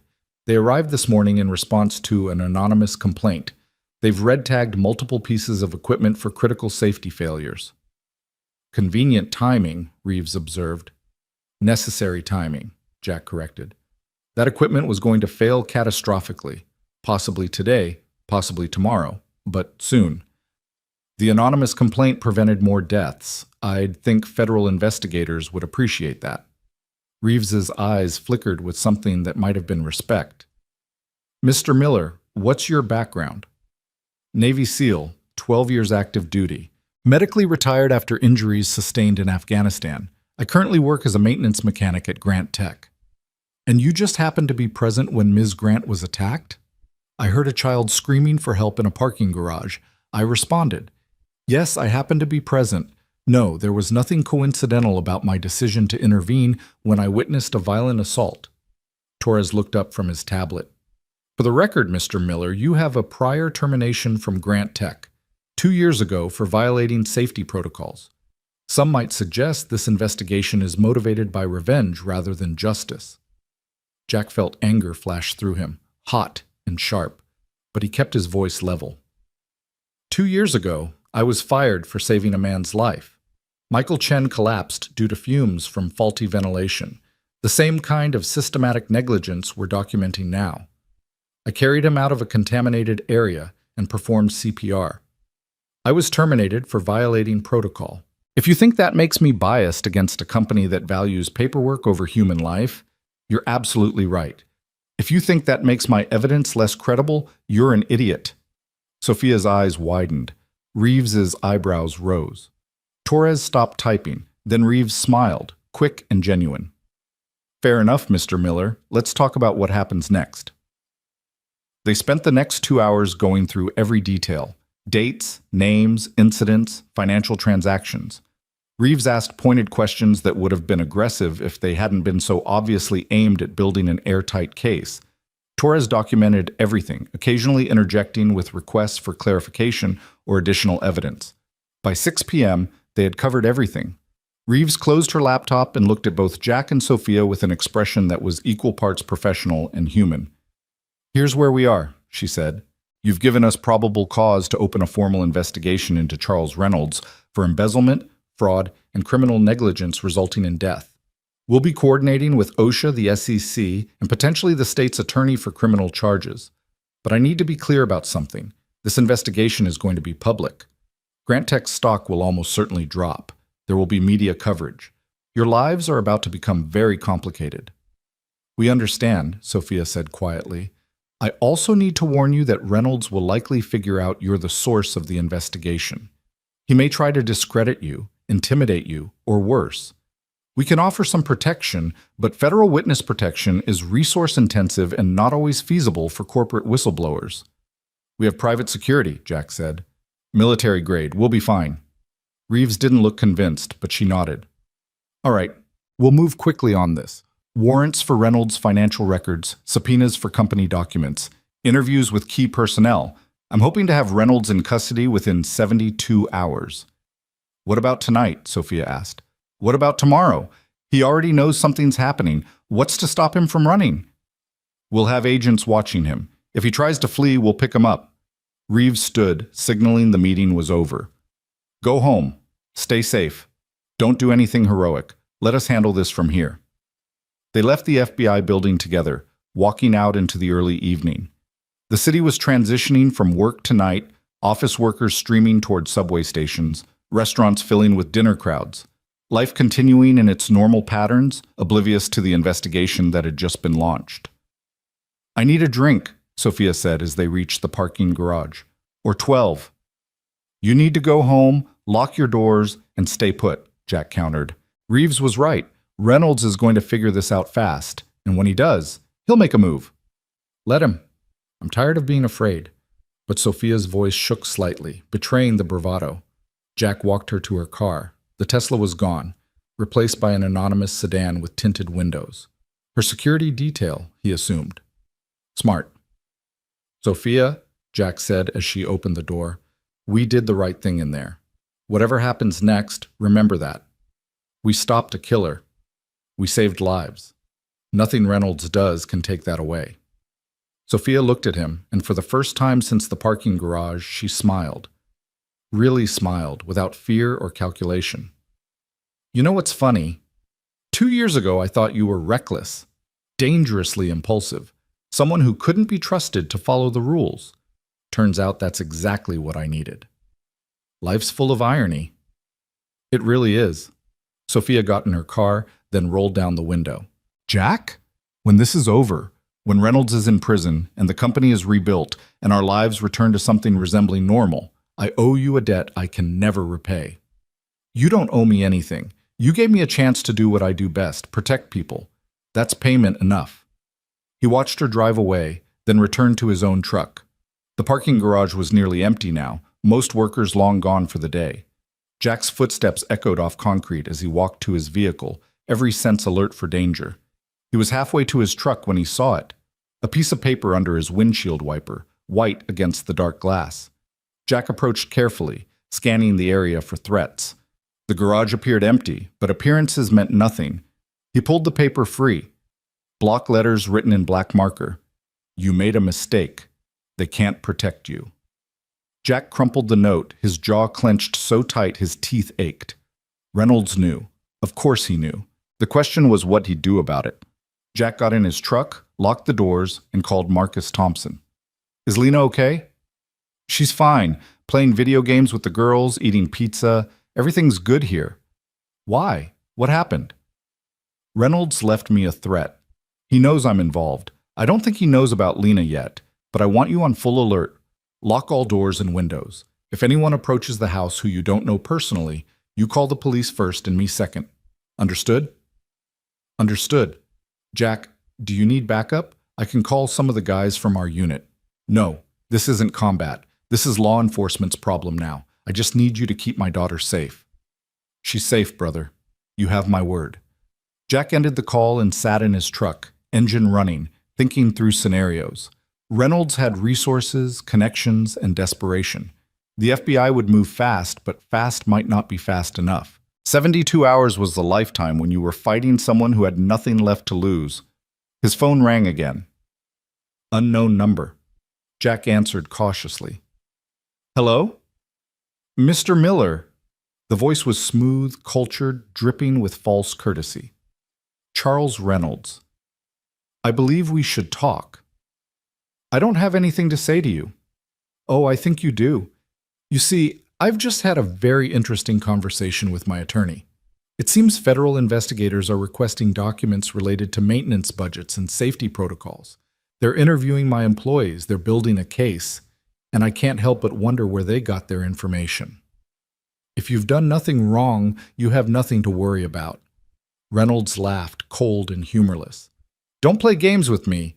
You and Sophia have been conducting a private investigation. You've stolen confidential documents. You've intimidated my staff. You've filed false reports with OSHA. These are serious crimes, Mr. Miller. Not as serious as embezzlement and negligent homicide. Alleged embezzlement, alleged negligence. Without proof, which you don't have, you're just a disgruntled former employee making baseless accusations. Reynolds' voice hardened. Here's what's going to happen. You're going to call the FBI and retract your statement. You're going to admit you fabricated evidence because you wanted revenge for being fired. You're going to disappear quietly, and in return, I won't destroy you. And if I refuse? Then I destroy you anyway, but much less quietly. I have resources, Mr. Miller, connections, money. I can make your life a living hell. I can ensure you never work again. I can tie you up in lawsuits for years. I can make you wish you'd never heard of Sophia Grant. Jack's voice was ice. Are you threatening me, Reynolds? I'm offering you a way out. Take it while you still can. Here's my counteroffer. You turn yourself in to the FBI. You confess to embezzlement, fraud, and criminal negligence. You cooperate fully with their investigation. And in return, maybe, they show you some mercy. Reynolds' laugh was sharp, brittle. You're not that naive. You're a former SEAL. You understand how the world really works. People like me don't go to prison. People like you, disposable, replaceable, do. We'll see about that. Jack ended the call. For a moment he sat in silence, processing the conversation. Reynolds was scared, which made him predictable. He'd try to discredit Jack and Sophia, try to paint them as vindictive liars. When that failed, he'd escalate. The note on the windshield was just the beginning. Jack started the truck and pulled out of the garage, heading nowhere in particular, just driving to keep moving. His phone rang again, Sophia this time. Reynolds just called me, she said without preamble. He threatened me. He said if I don't recant my statement to the FBI, he'll sue me for defamation and have me removed as CEO for making false accusations against senior management. He called me too. Same threats, different wording. He's panicking. Good. Let him panic. The FBI has our evidence. His threats are empty. Maybe. But Sophia, a cornered animal, is dangerous. Reynolds isn't thinking rationally anymore. We need to be ready for him to do something desperate. Like what? I don't know. But whatever it is, it's coming soon. He doesn't have time to be strategic. The FBI is moving. OSHA is investigating. His world is collapsing. He's going to lash out. Sophia was quiet for a moment. Jack, I'm scared. I know, me too, but we're prepared. You have security. Emma's protected. Lena's safe. We just need to survive the next few days and then it's over. Promise me something. What? Promise me that if it comes down to a choice between catching Reynolds and keeping our daughters safe, you choose the girls. Every time. Jack didn't hesitate. I promise. The mission doesn't matter if the people we love don't survive it. Good. That's the right answer. Sophia's voice softened. Get some rest, Jack. Tomorrow's going to be a long day. She was right about that. What neither of them knew was just how long it would be, or how much blood would be spilled before the sun rose again. Jack didn't go home that night. Instead, he drove to a 24-hour diner on the edge of the city, the kind of place where truckers and insomniacs gathered under fluorescent lights that never dimmed. He ordered coffee he didn't drink and sat in a corner booth where he could watch both entrances, his phone on the table, his mind cycling through contingencies and worst-case scenarios. Reynolds would make a move. The only question was when and how. At 2:17 a.m., Jack's phone lit up with an incoming call from Marcus Thompson. He answered before the first ring finished. What's wrong? Nothing yet, but you need to know. There's a car parked across the street from my house. Has been for the last hour. Dark sedan, tinted windows, engine running. Could be nothing. Could be... It's something. Have you called the police? Not yet. Wanted to check with you first. Jack was already moving, throwing bills on the table and heading for the door.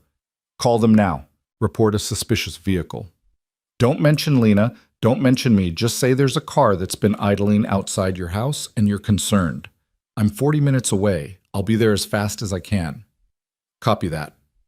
Jack drove with the kind of controlled urgency that came from years of tactical operations, fast but not reckless, efficient but not panicked. His mind was already 3 steps ahead, calculating what Reynolds might be planning. Surveillance, most likely. Confirmation that Lena was at the Thompson house before attempting something more aggressive. Or maybe just intimidation, a message that Reynolds knew where Jack's daughter was and could reach her anytime he wanted. Either way, it ended tonight. Jack called Sophia as he drove. She answered on the second ring, her voice thick with interrupted sleep. Jack, what time is it? Time for you to wake up your security team. Reynolds has someone watching the house where Lena's staying. He's escalating faster than I expected. The fog of sleep vanished from Sophia's voice instantly. Oh my God. Is she safe? For now. Police are on their way and I'm heading there. But Sophia, if Reynolds knows about Lena, he might know about Emma too. You need to move her, tonight, right now, somewhere Reynolds absolutely cannot find. Where? He has resources, connections. You have more. You have money and motivated security and the element of surprise. Pick a location he'd never think of. Not a 5-star hotel, not a corporate safe house. Somewhere ordinary, anonymous, a roadside motel 3 towns over, a friend's cabin in the woods, somewhere off the grid. Sophia was already moving. Jack could hear the rustle of clothing, footsteps on stairs. There's a place. My college roommate's family has a lake house 2 hours north. It's under her maiden name, no connection to me. Reynolds would never find it. Perfect. Take Emma there. Take your security team. And Sophia? Turn off your phone once you're on the road. No credit cards, no traceable communication. You disappear until the FBI picks Reynolds up. What about you? What about Grant Tech? Grant Tech doesn't matter right now. Nothing matters except keeping our daughters safe. Jack checked his rearview mirror for the 100th time, making sure he wasn't being followed. Go, move fast. I'll contact you when it's safe. Jack, Sophia's voice broke slightly. Be careful, please. Always am. He ended the call and pressed harder on the accelerator, the city lights blurring past his windows. The roads were empty at this hour, just the occasional taxi or delivery truck sharing the pavement. Jack pushed his truck to 10 miles over the limit, the maximum speed he could justify if stopped by police, though every instinct screamed at him to go faster. 38 minutes after Marcus's call, Jack turned onto the quiet suburban street where the Thompson house sat dark and peaceful. The suspicious sedan was gone, replaced by a police cruiser parked in front of Marcus's driveway, its lights off, but its presence unmistakable. Jack parked 2 houses down and approached on foot, keeping to the shadows out of habit. A uniformed officer stood on Marcus's front porch, taking notes while Marcus spoke in low tones. Jack waited until the officer returned to his cruiser before approaching. Marcus saw him coming and stepped off the porch to meet him. Police ran the plates. Car was a rental, paid for with a corporate credit card from Grant Tech. Driver left as soon as the cruiser turned onto the street. Did you get a description? White male, 40s, professional looking. Could have been anyone. Marcus's jaw was tight with controlled anger. Jack, what the hell is going on? Why is someone from Grant Tech watching my house in the middle of the night? Jack gave him the abbreviated version. Reynolds, the investigation, the escalation. Marcus listened without interruption, his expression growing darker with each detail. So this guy is willing to come after an 8-year-old girl to intimidate you? Looks that way. Then he's dumber than he is corrupt. Marcus gestured toward his house. I've got 3 rifles and 2 handguns in a safe upstairs. I've got training and experience. And I've got 0 patience for men who threaten children. Reynolds wants to come back. He can try. He won't like what he finds. I appreciate that, but I'm not putting your family at risk. I'm taking Lena somewhere else. Somewhere Reynolds can't find. Where? Jack didn't answer immediately. Where could he take his daughter that would be truly safe? Reynolds had money, connections, and apparently no moral boundaries. Anywhere predictable, friends, family, hotels, was potentially compromised. Then it hit him. The one place Reynolds would never think to look because it was so obviously dangerous. I'm taking her to Sophia's lake house, Jack said, the one she's moving Emma to tonight. Reynolds will assume we'd never put both girls in the same location. He'll be looking for them separately, dividing his resources. By keeping them together, we make them easier to protect. Marcus considered this, then nodded slowly. Tactical consolidation. Easier to defend one position than two. Smart. When do you leave? Now. I'll pack Lena's things, let her sleep in the truck until we're out of the city. I'll come with you, extra security. You have a family, Marcus. I can't ask you to... You're not asking. I'm volunteering. Sarah can take the girls to her mother's for a few days. This guy Reynolds needs to understand that when he threatens the SEAL's family, he's threatening all of us. Marcus's voice carried the flat certainty of a man who'd made a decision and wouldn't be swayed. Give me 10 minutes to talk to Sarah and pack a bag. Jack wanted to argue, wanted to insist that Marcus stay safe with his own family, but the truth was, he needed the help. 2 trained operators were exponentially more effective than 1, especially when it came to protecting children in a potentially hostile situation. 10 minutes, Jack agreed. Marcus returned to his house while Jack called Sophia again. She answered immediately, breathless and tense. We're on the road. Emma's asleep in the back seat. Security team is following in a second vehicle. Where are you? Still at Marcus Thompson's place. The surveillance car left when police arrived, but I'm not taking chances. I'm bringing Lena to the lake house. My friend Marcus is coming too. Former Force Recon Marine, 20 years experience. Extra security. The more the better. Jack, I'm scared. Really scared. What if Reynolds sends more than just surveillance? What if he sends the same men who attacked me in the garage? Then we stop them. Sophia, listen to me. Listen to. You have trained security. You have me. You have Marcus. And you have the FBI actively investigating Reynolds. We're not helpless victims. We're prepared defenders. There's a difference. Sophia took a shuddering breath. Okay. I'm sending you the address and gate code for the lake house. It's isolated, about a quarter mile from the nearest neighbor. The property has motion sensors around the perimeter, security cameras, and reinforced doors.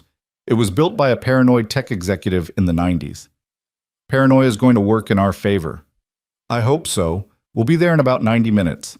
We'll be there in 2 hours. Stay alert, stay off main roads when possible. And Sophia? If you see anything suspicious, and I mean anything, even a car that seems to follow you for more than 3 turns, you call me immediately. I will. Jack, thank you for everything. Jack pocketed his phone as Marcus emerged from his house, carrying a duffel bag and wearing a jacket that concealed what Jack assumed was a holstered weapon. Sarah appeared in the doorway behind him, her face tight with worry but resolute. You bring him back safe, she called to Jack. That's the plan, ma'am. And you keep those little girls safe too. On my life. They went inside quietly, Marcus leading Jack upstairs to the guest room where Lena was sleeping. She was curled under blankets covered in stars and moons, her stuffed penguin clutched to her chest, completely unaware of the danger circling closer. Jack knelt beside the bed and gently touched her shoulder. Lena, sweetheart, wake up. She stirred, mumbling something about Jupiter's storms, then opened her eyes. Dad? What's wrong? Nothing's wrong, but we need to go on a little trip. Remember Emma, the girl whose mom I'm helping? We're going to stay with her for a few days at a lake house. It'll be like a vacation. Lena sat up, rubbing her eyes, her child's intuition sensing that this wasn't really a vacation. Is it because of the bad people? It's because I want to make absolutely sure you're safe. Can you get dressed quickly? We need to leave soon. Lena nodded and climbed out of bed, moving to the duffel bag Sarah had helped her pack. Within 5 minutes, she was dressed in jeans and a sweatshirt, her hair pulled back in a messy ponytail, looking far too small and vulnerable for the situation they were in. Jack carried her bag while Marcus grabbed his own gear, and they made their way to Jack's truck. Lena climbed into the back seat, already half asleep again, while Marcus took the passenger seat, his duffel at his feet. Let's move, Marcus said quietly. Jack started the engine and pulled away from the Thompson house, watching his mirrors obsessively. The streets were still empty, just pre-dawn darkness and the occasional streetlight. They drove in silence for 20 minutes, taking a deliberately circuitous route out of the suburbs and onto the highway heading north. Only when they'd put 30 miles between themselves and the city did Jack allow himself to believe they weren't being followed. Talk to me about this Reynolds character, Marcus said, his voice low so as not to wake Lena. What's his training, his capabilities, his likely next move? He's not trained. He's a businessman, a bureaucrat. But he has money and connections, which means he can hire people who are trained. The men who attacked Sophia in the parking garage were professionals, organized, methodical, knew how to hurt someone without killing them immediately. Contract muscle. Exactly. Reynolds won't come at us himself. He'll send others. The question is how many and how well equipped. Marcus was quiet for a moment, processing. We're looking at defending a lake house. Isolated location, limited escape routes, long sight lines. That's defensible if we prepare properly, but it's also a trap if someone sieges us.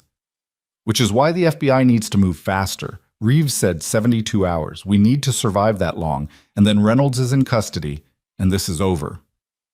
72 hours is a long time when you're in a defensive position with children to protect. I know. Jack's hands tightened on the steering wheel. But we don't have better options. We can't run indefinitely. Reynolds has too many resources. We can't go to the police beyond what we've already done. This is federal jurisdiction now. All we can do is fortify, defend, and wait for the cavalry. Then that's what we do. Marcus pulled his phone out, opening a tactical planning app. Tell me about the lake house, layout, entry points, defensive positions. They spent the next hour going over details. Sophia had sent floor plans and property surveys, satellite imagery showing the surrounding terrain. Marcus made notes, sketched diagrams, asked questions that revealed his military training. By the time they were 30 minutes from the lake house, they had the skeleton of a defensive plan. The sun was just beginning to lighten the eastern horizon when Jack turned off the main road onto a narrow gravel drive that wound through dense woods.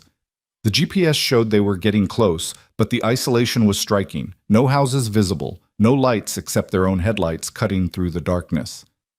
Good defensive terrain, Marcus observed. Hard to approach without being heard. Gravel driveway means we'll hear any vehicles. Dense tree cover limits sight lines for potential attackers, but also provides concealment for defenders. Unless they come in on foot from the woods. Which is why we set up a perimeter. Motion sensors, trip lines if we have materials. We turn this property into an early warning system. The lake house appeared around a final curve, a two-story structure with large windows facing the water, more modern than Jack had expected. Sophia's car was already parked near the front door, along with a black SUV that had to belong to her security team. Jack parked beside them and gently woke Lena. We're here, sweetheart. She blinked sleepily at the unfamiliar surroundings. Where's here? The lake house I told you about. Come on, let's get you inside. They were met at the door by Marcus Chen, Sophia's head of security. He nodded acknowledgement at Jack, then extended a hand to Marcus Thompson. Marcus Chen, Force Recon. Marcus Thompson, same, small world. Getting smaller, come in. Ms. Grant is inside with the girls. The lake house interior was open and airy, all exposed beams and polished wood floors with floor-to-ceiling windows overlooking the water. Sophia sat on a couch with Emma curled against her side, both of them looking exhausted. When Lena saw Emma, she perked up immediately.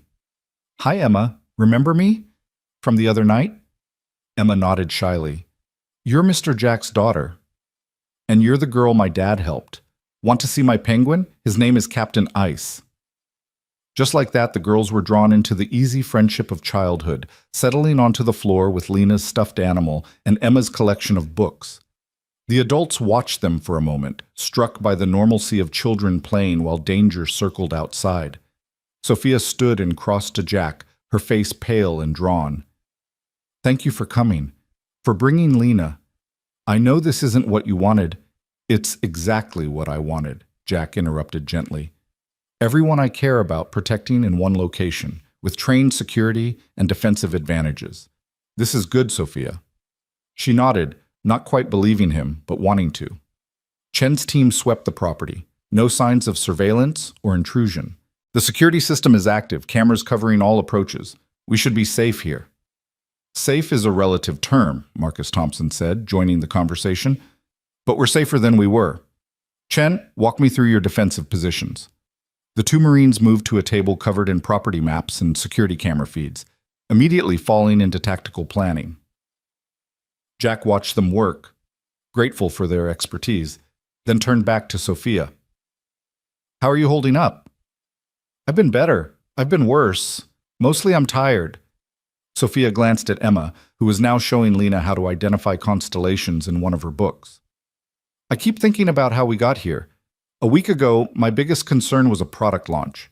Now I'm hiding in a lake house with my daughter while federal agents investigate my company and a criminal I trusted tries to— Her voice broke slightly. Tries to hurt my child to silence me. He won't get the chance. You can't promise that. Watch me. Jack's voice carried absolute conviction. I've defended positions against insurgents with RPGs and military training. Reynolds has money and hired muscle. It's not even close to a fair fight, and we're the ones with the advantage. Sophia managed a weak smile. How do you do that? Stay calm when everything's falling apart? Training, experience, and the knowledge that panic helps no one. Jack gestured to the girls. They're counting on us to be strong, so we're strong. Simple as that. The morning passed in tense preparation.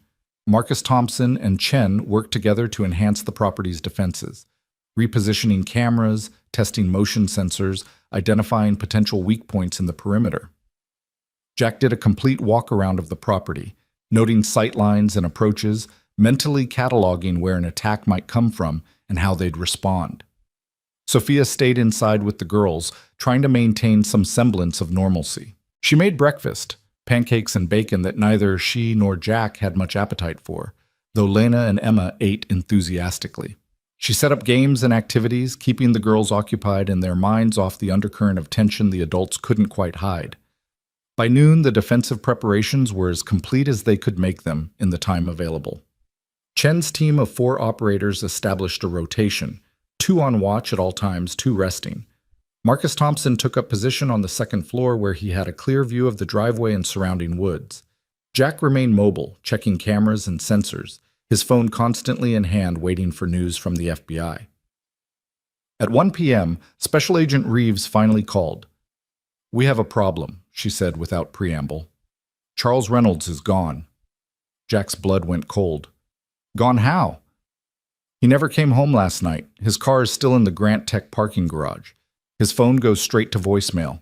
His attorney claims he doesn't know where Reynolds is, but we think he helped him run." "You were supposed to be watching him." "We were. But we didn't have enough for an arrest warrant yet, just surveillance. Reynolds must have realized we were getting close and decided to disappear before we could file charges." Reeves's frustration was evident in her voice. "We've issued a bolo, be on lookout, and we're tracking his credit cards and phone records. But Miller, if Reynolds has gone dark, he's either running or he's planning something. You need to be extremely careful. We're at a secure location, multiple trained security personnel. We're as ready as we can be."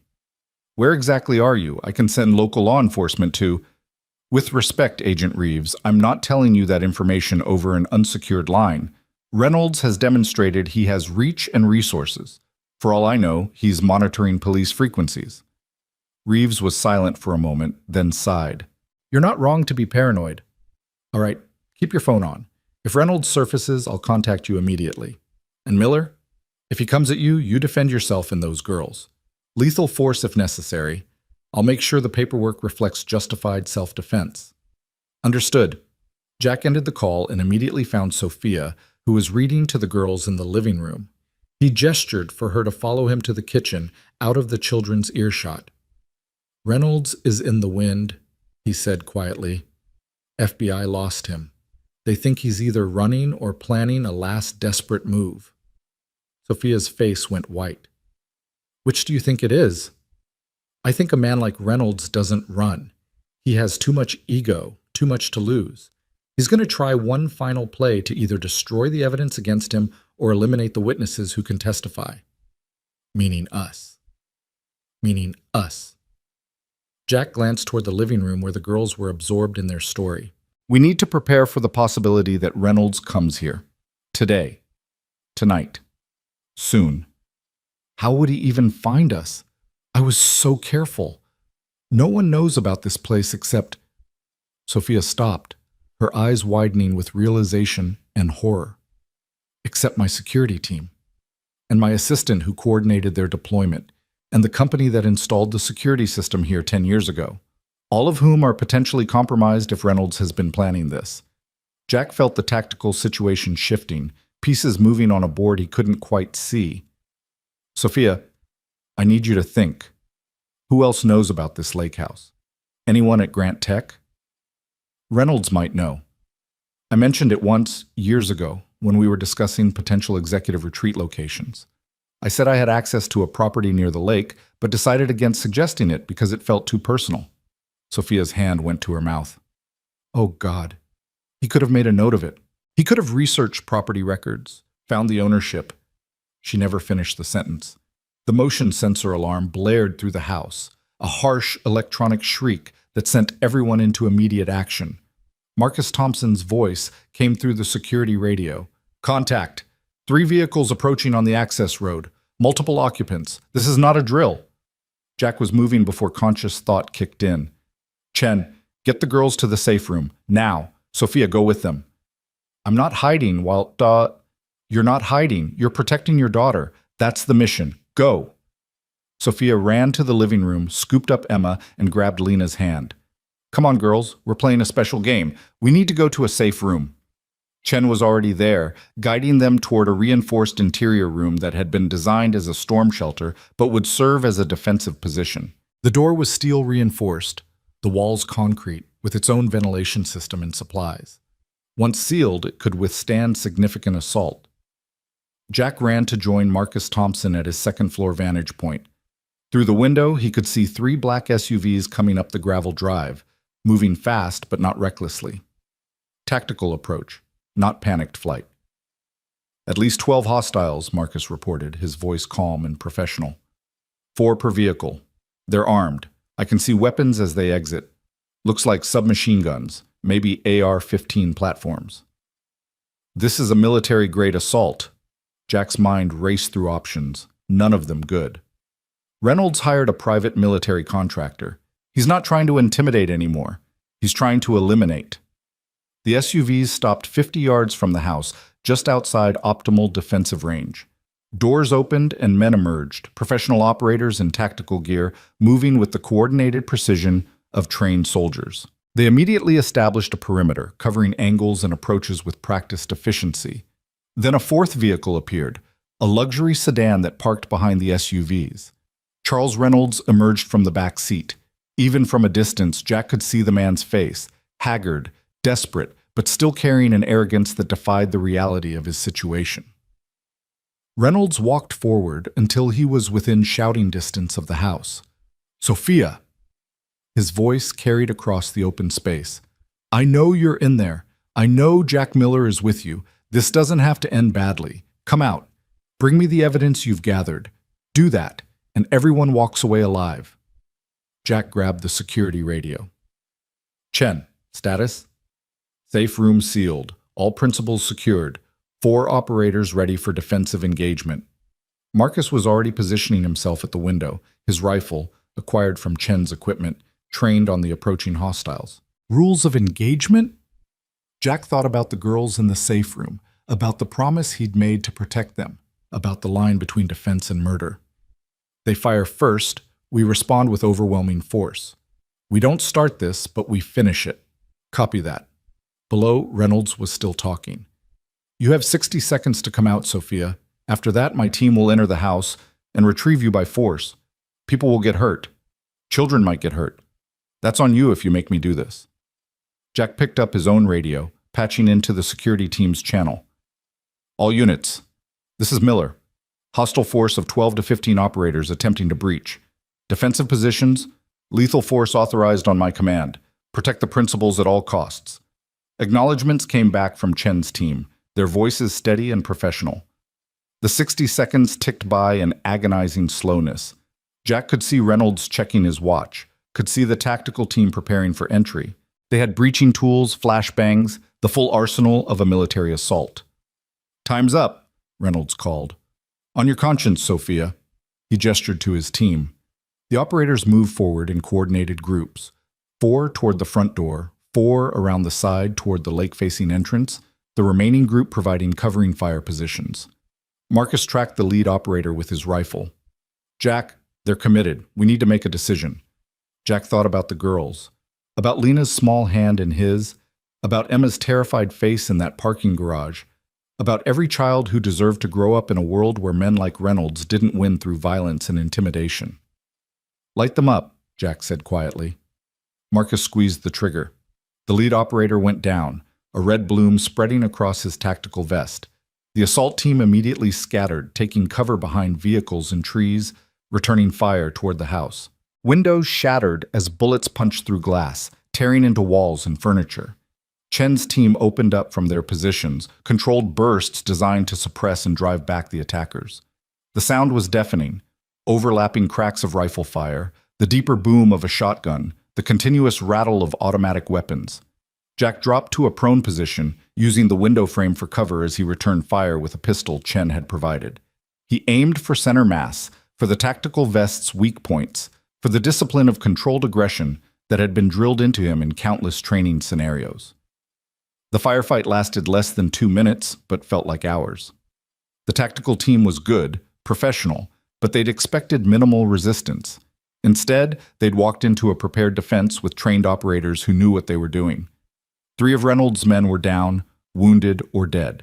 The rest had pulled back to their vehicles, maintaining suppressive fire but no longer attempting to breach. Then Jack saw Reynolds running, not toward his operators, not toward cover, but around the side of the house toward the back entrance that faced the lake. He was going to try to breach alone, to get to Sophia directly while his team kept the defenders occupied. "Marcus, you have command," Jack called. "I'm going after Reynolds." He didn't wait for a response, just moved. Jack ran through the house, ducking below windows as bullets continued to punch through walls, his mind already 3 steps ahead. Reynolds would try the back door, find it locked and reinforced, maybe try windows. He wasn't tactical, wasn't trained, but desperation made people dangerous. Jack reached the back of the house just as Reynolds was trying to smash through a window with a piece of firewood. The older man turned, his face a mask of rage and fear, and pulled a gun from his jacket, a small revolver, shaking in his grip. "Stay back," Reynolds gasped. "Stay back or I'll shoot." "No, you won't."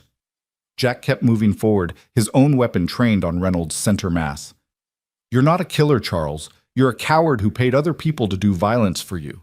You don't have it in you to pull that trigger." "I'll do whatever it takes to survive. I've worked too hard, sacrificed too much to let you and Sophia destroy everything I've built. You destroyed it yourself when you chose profit over human life." Jack was within 10 feet now, close enough to see the sweat on Reynolds' face, the tremor in his hands. 4 people died because of your decisions. Michael Chen almost died. How many more deaths were you willing to accept to protect your bonuses? They were accidents, statistical inevitabilities. You can't run a manufacturing company without some level of risk. Risk is acceptable. Criminal negligence is not. Jack took another step. "Put the gun down, Charles. The FBI knows everything. The evidence is already in federal hands. Shooting me doesn't change that. It just adds murder to your charges." Reynolds' gun wavered. For a moment, Jack thought the man might actually surrender, might accept that his desperate gambit had failed. Then Reynolds' expression hardened with the look of someone who'd decided to die rather than face consequences. He raised the revolver, aiming directly at Jack's face. Jack didn't hesitate. His training took over, assessed the threat, neutralize with minimal force necessary, protect civilians. His finger squeezed the trigger twice in rapid succession. Reynolds went down, the revolver falling from his grip, blood spreading across his expensive suit. He clutched at his chest, his breath coming in wet, labored gasps. Jack kicked the revolver away and knelt beside him, his medic training assessing the wounds, even as part of his mind reeled at what had just happened. 2 shots, both center mass, both lethal within minutes, without immediate medical intervention. "The girls," Reynolds whispered, blood flecking his lips. "Are they safe?" The question was so unexpected that Jack actually paused. "What?" "The girls, Sophia's daughter, yours, are they safe?" "Yes, they're safe." Reynolds actually smiled, weak and fading. "Good, that's good. I never wanted—" He coughed, more blood. "Never wanted children hurt, just wanted to protect what I'd built, what I'd earned. You can't take it with you, Charles. The money, the power, the reputation. All of it stays here." Only thing that matters is the legacy you leave behind. Then I'm damned, Reynolds breathed. His eyes were losing focus, the light fading. Tell Sophia, tell her I'm sorry. For all of it. Must not. Jack wanted to feel satisfaction, wanted to feel justice. Instead, he just felt tired. I'll tell her. Charles Reynolds died at 1:47 p.m. on a beautiful autumn afternoon beside a peaceful lake, surrounded by the violence he'd set in motion and the consequences he'd refused to face. Jack stood, his legs shaking slightly from adrenaline crash, and keyed his radio. Threat neutralized. Primary hostile down. Status on remaining attackers? Chen's voice came back immediately. Remaining hostiles retreating. 3 casualties on their side, no casualties on ours. They're pulling back. Someone must have told them Reynolds is down. Let them go. Get photos of their vehicles, plates if possible. FBI will want to track them down. Copy that. Jack walked back around the house, his weapon lowered but ready. The sound of gunfire had stopped, replaced by an eerie silence broken only by the lap of lake water against the shore and the ticking of cooling engines. The tactical team was gone. Their wounded loaded into the SUVs, leaving behind only shell casings and blood on the gravel. They'd accomplished their mission. Reynolds had ordered a final assault, but when their employer went down, so did their motivation to continue fighting. Marcus met Jack at the front door, his face grim. You okay? I've been better. Reynolds? Dead. Marcus nodded slowly. Good. Bastard deserved worse for what he tried to do here. They stood in silence for a moment, 2 warriors processing the violence they'd just survived, the lives they'd just taken or saved, the moral calculus that never quite balanced no matter how justified the actions. Then Jack heard it. A small voice from inside the house, cutting through the post-battle quiet. Daddy? Lena. Jack holstered his weapon and ran inside, following the sound to the safe room. Chen was there, opening the reinforced door, and as it swung wide, Jack saw his daughter standing in the doorway. Her face pale, but her eyes dry. Captain Ice the Penguin clutched tightly in her arms. Is it over? Lena asked quietly. Jack knelt so he was at her eye level and pulled her into his arms, holding her so tightly he worried for a moment he might hurt her. But she just wrapped her skinny arms around his neck and held on just as fiercely. It's over, he whispered into her hair. The bad people are gone. You're safe. Beside them, Sophia emerged from the safe room with Emma in her arms, the little girl's face buried in her mother's shoulder. Sophia's eyes found Jack's, asking a silent question. Jack just nodded. Reynolds was gone. The threat was eliminated. The nightmare was over. Sophia's legs seemed to give out, and she sank to the floor, still holding Emma, tears streaming down her face. Tears of relief, of trauma release, of the impossible weight of responsibility finally lifting. The next hours passed in a blur of official activity. Agent Reeves arrived with a team of federal agents, crime scene investigators, and what seemed like half the county sheriff's department. Statements were taken, evidence was collected, bodies were photographed and removed. Jack told the story 3 times. To Reeves, to her supervisor, to a state police detective who specialized in officer-involved shootings. Each time he recounted the events with clinical precision. Reynolds' assault team, the defensive engagement, Reynolds attempting to breach the house alone, the moment he raised his weapon and forced Jack to make the only choice that kept everyone else alive. Each official reached the same conclusion, justified self-defense. Reynolds had initiated lethal force. Jack had responded proportionally. The physical evidence supported Jack's account. No charges would be filed. By evening, the lake house was quiet again, the officials gone, the crime scene tape removed. Chen's security team had been relieved by fresh operators who would maintain watch for the next few days while the investigation concluded. Marcus Thompson had called his wife, assured her he was fine, and agreed to stay one more night to help Jack process everything that had happened. The girls were asleep, exhausted by trauma and adrenaline, tucked into beds in adjacent rooms where they could call out for their parents if nightmares came. Jack sat on the lake house deck, staring at water that reflected the sunset in shades of amber and rose. Sophia joined him, carrying 2 glasses of whiskey, one of which she pressed into his hand. I don't really drink, Jack said. Neither do I. But tonight seems like an exception. They sat in silence for a while, sipping whiskey that burned going down and warmed from the inside. Finally, Sophia spoke. You saved our lives, all of us. If you hadn't been here, if you hadn't trained Marcus and coordinated with Chen, if you hadn't stopped Reynolds, her voice broke. We'd be dead. Emma would be dead.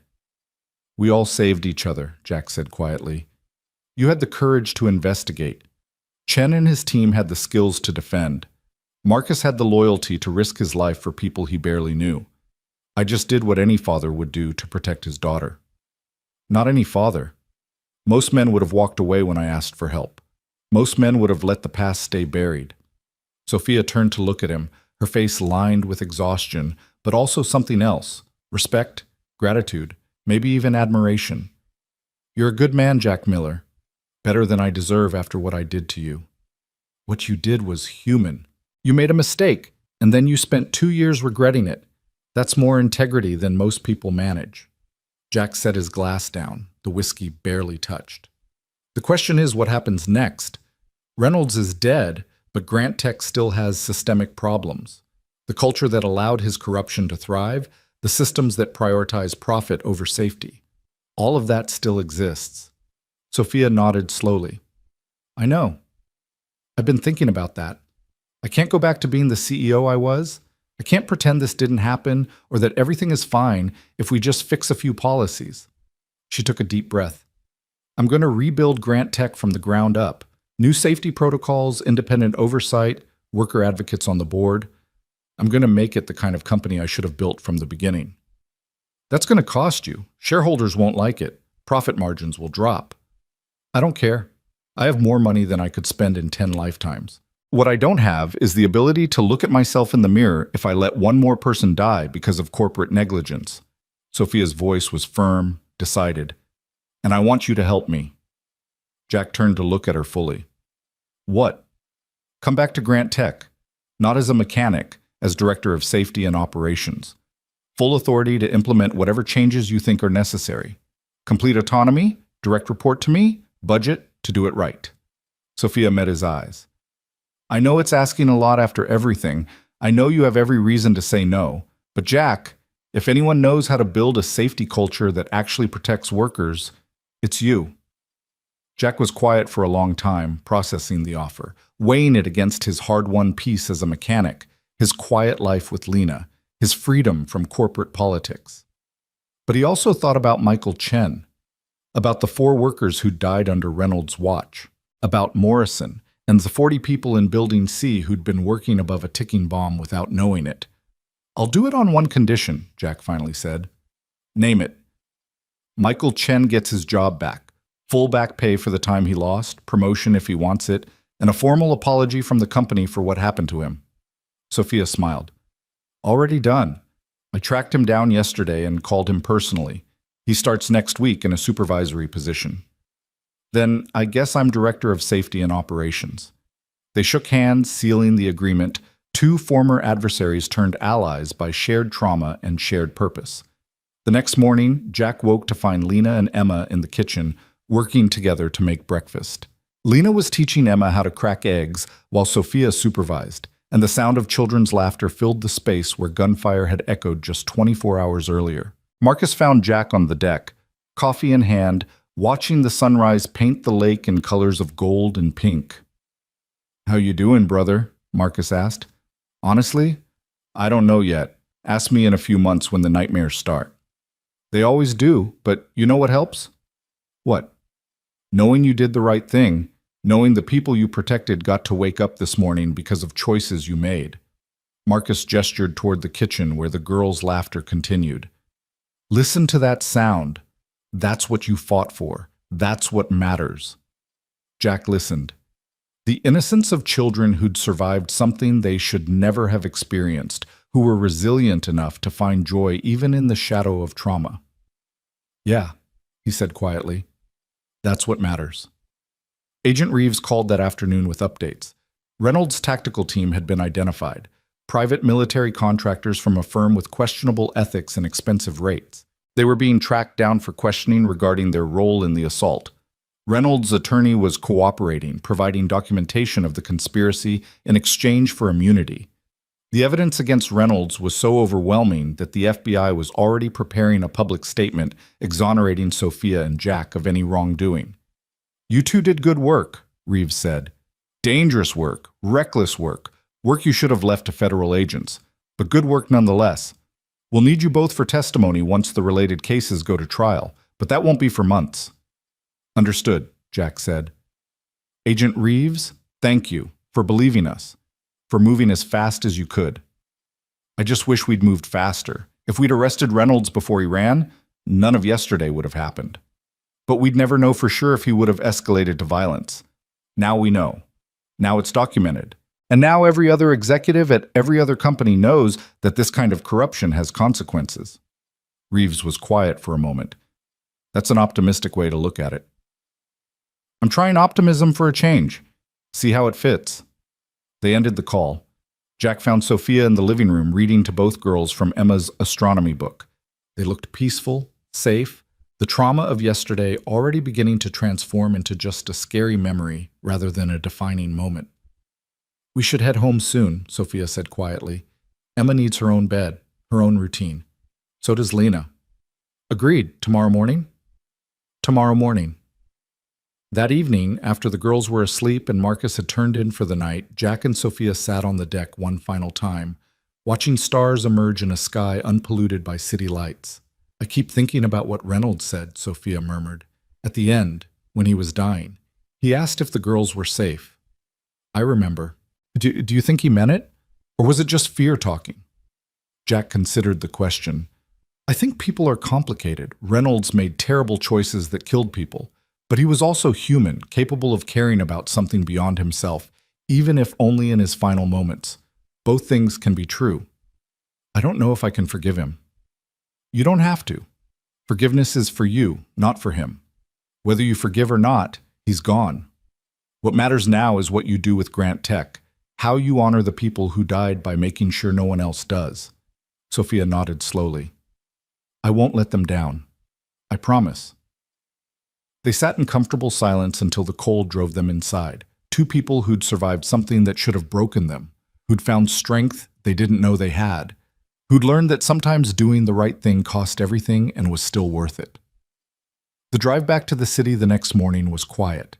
Lena dozed in the back seat while Jack navigated familiar roads, each mile bringing them closer to normal life, to the routines and rhythms they'd left behind when this nightmare began. When they reached Sophia's mansion, Emma woke up and immediately hugged Lena goodbye, the two girls promising to have playdates soon, to work on school projects together, to be friends beyond the trauma that had brought them together. Sophia walked Jack to his truck, her hand briefly touching his arm. "Thank you for everything, for saving us, for believing in us, for giving me a chance to be better than I was." "You were always better than you thought," Jack said. "You just needed a reason to prove it." He drove home with Lena, who was fully awake now, asking questions about what would happen next, whether the bad people were really gone, whether Daddy was going to be okay. Jack answered honestly. Yes, the bad people were gone. Yes, Daddy would be okay. Yes, things would return to normal, though it might take time. What he didn't say was that he'd carry yesterday with him forever, that he'd see Reynolds' face in dreams, would wonder if there'd been another way, would question if the violence could have been avoided. But he'd also carry the memory of Lena safe in his arms, of Emma's laughter in the kitchen, of Sophia's promise to rebuild her company into something worth believing in. In the end, that had to be enough, because it was all they had, and sometimes all you had was everything that mattered. 3 months later, Jack stood in front of what had once been Building C, watching construction crews install new ventilation systems and replace equipment that should have been retired years ago. The building had been gutted and rebuilt from the foundation up, every system inspected and certified, every safety protocol reviewed and strengthened. It was costing Grant Tech millions of dollars, and the company's stock had taken a significant hit when the full scope of Reynolds' corruption became public. But no one had died in those 3 months. Not a single accident, not a single preventable injury, not a single worker sent home with exposure to chemicals that shouldn't have been in the facility. That was worth more than any stock price. Impressive, isn't it? Morrison appeared beside him carrying a tablet that showed the renovation schedule. The floor supervisor had been promoted to safety operations manager, one of Jack's first decisions when he'd taken over as director. We're ahead of schedule. New equipment arrives next week, and we should have full production capacity restored by end of month. And the workers? How are they adjusting to all the changes? Morrison smiled. Are you kidding? Morale's higher than I've seen in a decade. People actually feel safe coming to work. They know someone's looking out for them now, that profit isn't the only thing that matters. He paused. Jack, I've worked in manufacturing for 20 years. I've never seen a company prioritize safety like this. What you and Ms. Grant are building here, it's special. Jack accepted the compliment with a nod, though part of him still struggled with his new role. He wasn't used to having an office, to wearing business casual instead of coveralls, to sitting in meetings where his opinions actually shaped policy. But he was learning, adapting, using his platform to make changes that mattered. His phone buzzed with a text from Sophia, board meeting in 20 minutes. Need you there. Jack excused himself from Morrison and made his way to the executive building, a structure he'd once only entered to fix broken equipment. Now he had an office on the third floor with his name on the door and a view of the manufacturing campus he was working to transform. The boardroom was already filling when Jack arrived. Men and women in expensive suits, some supportive of Sophia's new direction, others openly hostile to changes that were cutting into profit margins. Jack took his seat at the table, directly to Sophia's right, a visible symbol of her commitment to safety over shareholder returns. Sophia called the meeting to order, her voice carrying the authority of someone who'd survived an assassination attempt and come out stronger. Thank you all for coming. I know some of you have concerns about our recent expenditures and the impact on quarterly earnings. Jack, would you walk the board through the safety improvements we've implemented? Jack stood, pulling up a presentation on the screen behind him. For the next 15 minutes, he detailed every change: new equipment, updated protocols, mandatory safety training, independent oversight committees, worker advocacy programs. He showed accident statistics that had dropped to near zero. He showed employee satisfaction scores that had increased by 40%. He showed productivity numbers that, despite the doomsayers' predictions, had actually improved because workers who felt safe worked better. When he finished, one of the board members, a venture capitalist named Hammond, who'd been vocal in his opposition, raised his hand. Mr. Miller, these improvements are admirable, but they're also expensive. We've spent over $60 million in 3 months. Our stock is down 18%. At what point do we acknowledge that this level of investment in safety is simply not sustainable? Jack met Hammond's eyes without flinching. Mr. Hammond, Charles Reynolds' corruption and negligence resulted in at least 4 confirmed deaths and countless injuries. The lawsuits from those deaths alone would have cost the company over $100 million plus immeasurable reputational damage. The $60 million we've spent is insurance against that ever happening again. But more importantly, it's the right thing to do. The right thing doesn't always align with shareholder value. Then maybe shareholder value isn't the only metric that matters. Jack's voice was calm but firm. I'm not an executive. I don't have an MBA. But I know what it's like to watch good people die because someone chose profit over safety. I know what it's like to be punished for saving a life. And I know that Grant Tech can either be the kind of company that values human beings, or it can be the kind that values quarterly earnings reports. It can't be both. The room was silent. Hammond leaned back in his chair, his expression unreadable. Then another board member, an older woman named Patricia Chen, who Jack had learned was Michael Chen's aunt, spoke up. I move that we continue Director Miller's safety initiatives for a minimum of 2 years with full funding and board support. All in favor? 6 hands went up immediately. After a moment's hesitation, 2 more joined them. Hammond's hand remained down, but he was outvoted. Motion carries, Sophia said, a small smile playing at her lips. Thank you, Jack. That will be all. Jack returned to his office, his hands shaking slightly from the adrenaline of confronting a room full of people who controlled billions of dollars. But he'd meant every word. Some things were worth fighting for, even when the fight was uncomfortable. His office phone rang. Jack answered to find Jennifer Park on the other end, her voice bright and energetic. She'd returned to work a month ago, this time in a newly created position as internal auditor with direct reporting authority to Sophia and the board. Her job was to ensure that what had happened under Reynolds never happened again. "Jack, you need to see this," Jennifer said. "I just finished reviewing the maintenance budgets for the satellite facilities. Everything checks out perfectly. No deferred maintenance, no redirected funds, no suspicious expenditures. It's all clean. That's what we're aiming for." "I know, but you don't understand. 6 months ago, these books were a disaster. Now they're a model of transparency and accountability. What you've built here, what Sophia's committed to, it's working. It's actually working." Jack felt something unfamiliar. Pride, maybe, or hope. "Thanks, Jennifer. Keep watching. The moment anything looks questionable, you let me know immediately." Always. After work, Jack drove to pick up Lena from school. She'd returned to her normal routine quickly, the resilience of childhood allowing her to process trauma in ways adults couldn't quite manage.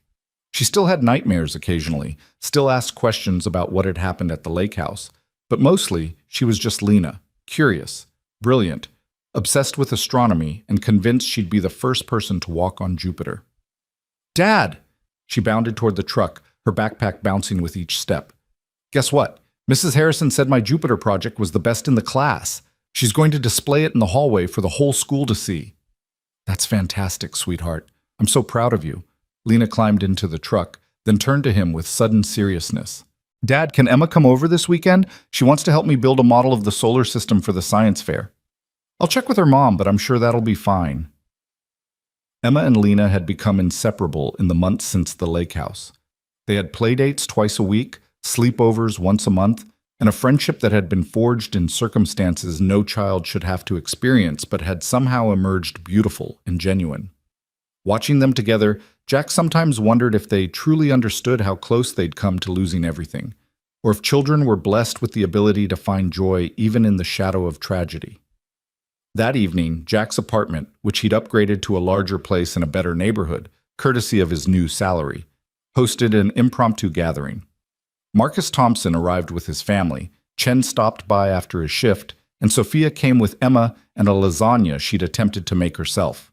"I should warn you," Sophia said as she set the dish on Jack's kitchen counter, "I'm not much of a cook. This might be inedible." "It's the thought that counts," Jack assured her, though he made sure to have pizza delivery on speed dial just in case. The adults gathered in the living room while the girls retreated to Lena's bedroom to work on their solar system project. Marcus's daughters, Megan and Claire, joined them, and soon the apartment was filled with the sound of children's laughter and animated discussions about planetary orbits. "How are you holding up?" Marcus asked Jack, handing him a beer. "Big changes in 3 months. New job, new responsibilities. New life, basically." "Some days are better than others," Jack admitted. "I still have moments where I second-guess everything. Wonder if I should have just stayed a mechanic, kept my head down, avoided all of this." "But you didn't," Chen observed. "You saw something wrong and you fixed it. That's not something to regret." Sophia raised her glass of wine. "To fixing things, and to the people brave enough to try." They drank to that, a small group of people who'd been thrown together by circumstances and had somehow become something like family. Sarah Thompson and Sophia discovered a shared interest in contemporary art. Marcus and Chen swapped military stories. Jack just listened, content to be part of something good, something normal, something that wasn't about survival or violence or desperate last stands. Later, after the Thompsons had left and Chen had headed home, Sophia helped Jack clean up while the girls continued their project. They worked in comfortable silence, loading the dishwasher and wiping down counters with the easy rhythm of people who'd learned to trust each other completely. "I got a call from Agent Reeves today," Sophia said as she dried a plate. "The trials for Reynolds' tactical team are scheduled for next month. She wants both of us to testify." Jack had been expecting this. The legal aftermath of that day at the lake house had been complex, multiple agencies involved, overlapping jurisdictions, questions about use of force and self-defense. But ultimately, every investigation had concluded the same thing: justified actions in defense of innocent lives. "How do you feel about testifying?" Jack asked. "Nervous, angry, relieved that it's almost over." Sophia set down the plate and turned to face him. "Jack, I've been thinking about something, about what happens after the trials, after all of this is finally finished." "What's that?" I want to create something permanent, something that ensures what we went through, what those 4 workers and their families went through, never happens again. Sophia's eyes were bright with purpose. I want to establish a foundation, the Phoenix Response Center. It would train workers in safety protocols, teach executives about ethical responsibility, provide resources for whistleblowers who see corruption and don't know how to report it safely. Jack felt that familiar sensation of pieces clicking into place, of a path forward that made sense. I think that's a brilliant idea. I want you to help me run it. Not now. You're needed at Grant Tech. But eventually, when the company's safety culture is solid and sustainable, I want us to take what we've learned and teach it to others. I want to make sure no other company can do what Grant Tech did under Reynolds. You're talking about changing entire industries.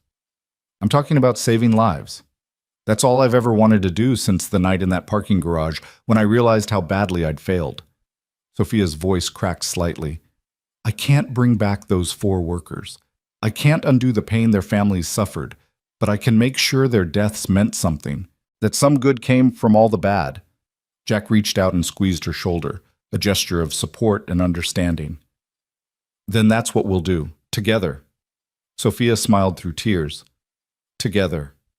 The girls emerged from Lena's room carrying a model solar system that was lopsided and covered in glue, but created with such obvious enthusiasm that it was beautiful.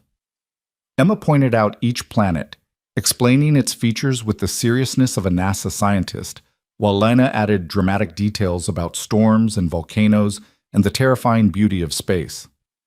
Watching them, Jack felt something shift inside him, a releasing of tension he hadn't realized he'd been carrying, a letting go of the fear that had defined the past 3 months.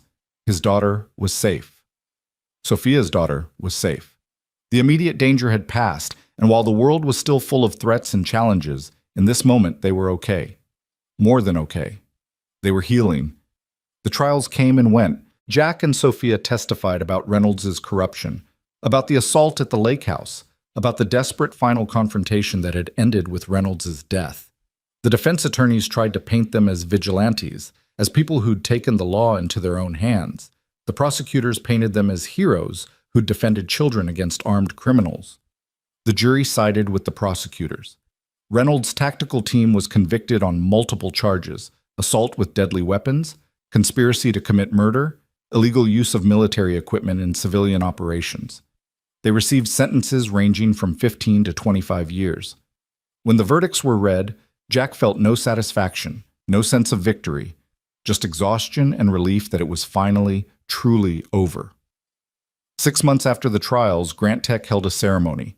Sophia stood before an audience of workers, executives, journalists, and families of the 4 workers who died under Reynolds' watch. She spoke about accountability, about the failures that had led to preventable deaths, about the company's commitment to never letting profit override human life again. Then she unveiled a memorial, a simple stone monument in the center of the Grant Tech campus, engraved with 4 names: David Martinez, Sarah Johnson, Thomas Wright, and Kevin Park. Below their names, a single line: "They deserved better. We will do better."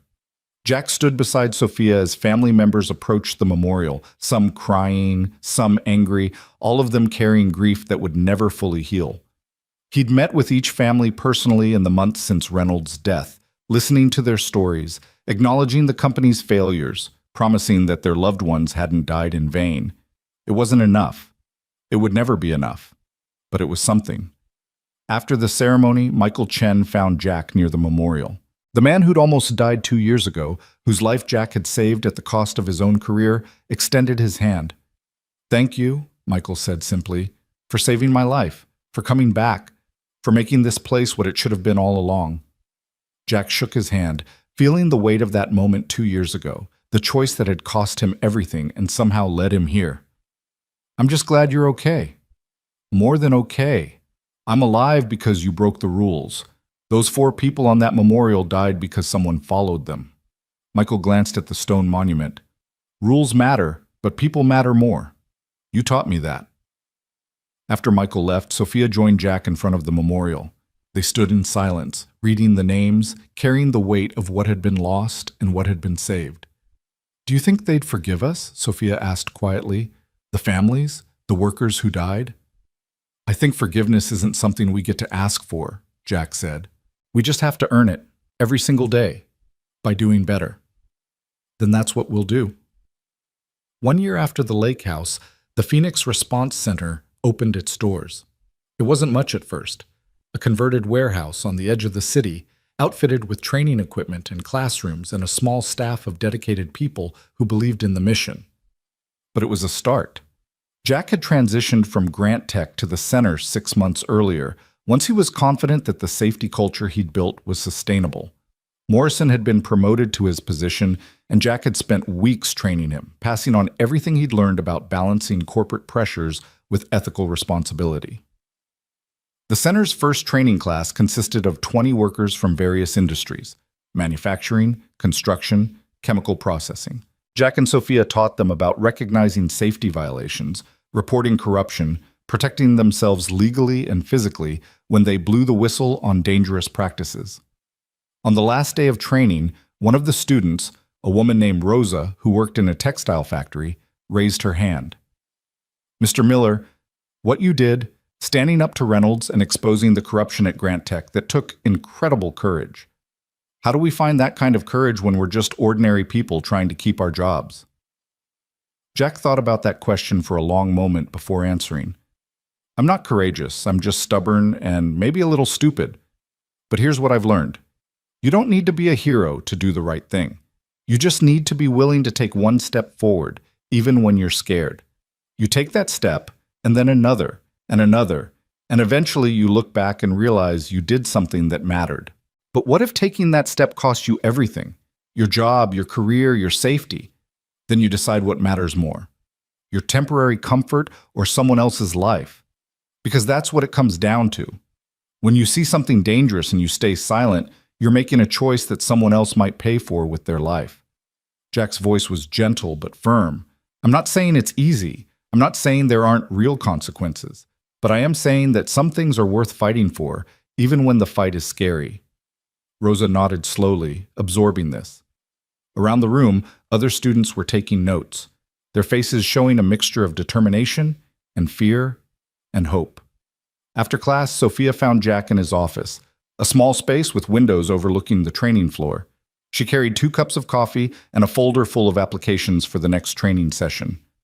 "We have 60 people signed up for the next class," she said, handing him the coffee. "Word's spreading. People want to learn how to protect themselves and their coworkers. Jack, I think this might actually work." "It's already working." Jack gestured to the training floor where students were practicing safety inspections on mock equipment. "Look at them. 3 weeks ago, they were scared workers who felt powerless. Now they're learning how to identify hazards, how to report violations, how to stand up for themselves. We're creating a generation of people who won't accept dangerous working conditions just because their employer tells them to." Sophia smiled. "You sound like a revolutionary." "I sound like someone who's tired of watching good people die preventable deaths." They stood at the window watching the students work. 2 people who'd been brought together by tragedy and had chosen to create something meaningful from the wreckage. The Phoenix Response Center wasn't going to change the world overnight, but it might save a few lives, and a few lives were worth everything. That evening, Jack drove to pick up Lena from Emma's house, where the girls had been working on yet another school project. Sophia's mansion was different now. The security had been scaled back to reasonable levels, the paranoia had faded, and it felt more like a home than a fortress. Emma and Lena emerged carrying a poster board covered in photos and text. Their project, Lena explained with barely contained excitement, was about heroes. Real heroes, not superheroes from movies, but ordinary people who'd done extraordinary things. "And look, Dad," Lena said, pointing to one section of the poster. "We included you." Jack's breath caught. There was a photo of him. He didn't know where they'd gotten it, alongside text that read, "Jack Miller, former Navy SEAL and safety director, who stopped bad people from hurting workers and saved lives by standing up for what was right." "Girls, this is..." Jack struggled to find words. "This is wonderful. I'm honored to be on your hero poster." "You're our hero," Emma said simply. "You saved my mom. You saved me. You saved lots of people." "We save each other," Jack corrected gently. Your mom is just as much a hero as I am. She had the courage to investigate corruption even when it was dangerous. She chose to do the right thing even when it cost her company money. That takes real strength. Sophia appeared in the doorway, her eyes suspiciously bright. Are you making me cry in front of the children, Jack Miller? Just stating facts. The girls insisted on showing off their entire project. Heroes from history, heroes from their community, heroes who were teachers and firefighters and doctors. But the section on Jack and Sophia was the centerpiece, lovingly created with glitter and photographs and handwritten explanations of what made someone heroic. Later, after Lena had fallen asleep in the truck on the drive home, after Jack had carried her to bed and tucked her in with Captain Ice, the penguin beside her, he sat in his living room and thought about the past year, about everything they'd survived, everything they'd lost, everything they'd built from the ashes. His phone buzzed with a text from Sophia. Thank you for today. For every day, for giving me a chance to be better. Jack typed back, thank you for taking that chance, for trusting me when you had every reason not to. The response came immediately. Coffee tomorrow? I have ideas for expanding the center. Of course you do, Jack replied with a smile. Tomorrow at 8. The months continued to pass, marked by small victories and incremental progress.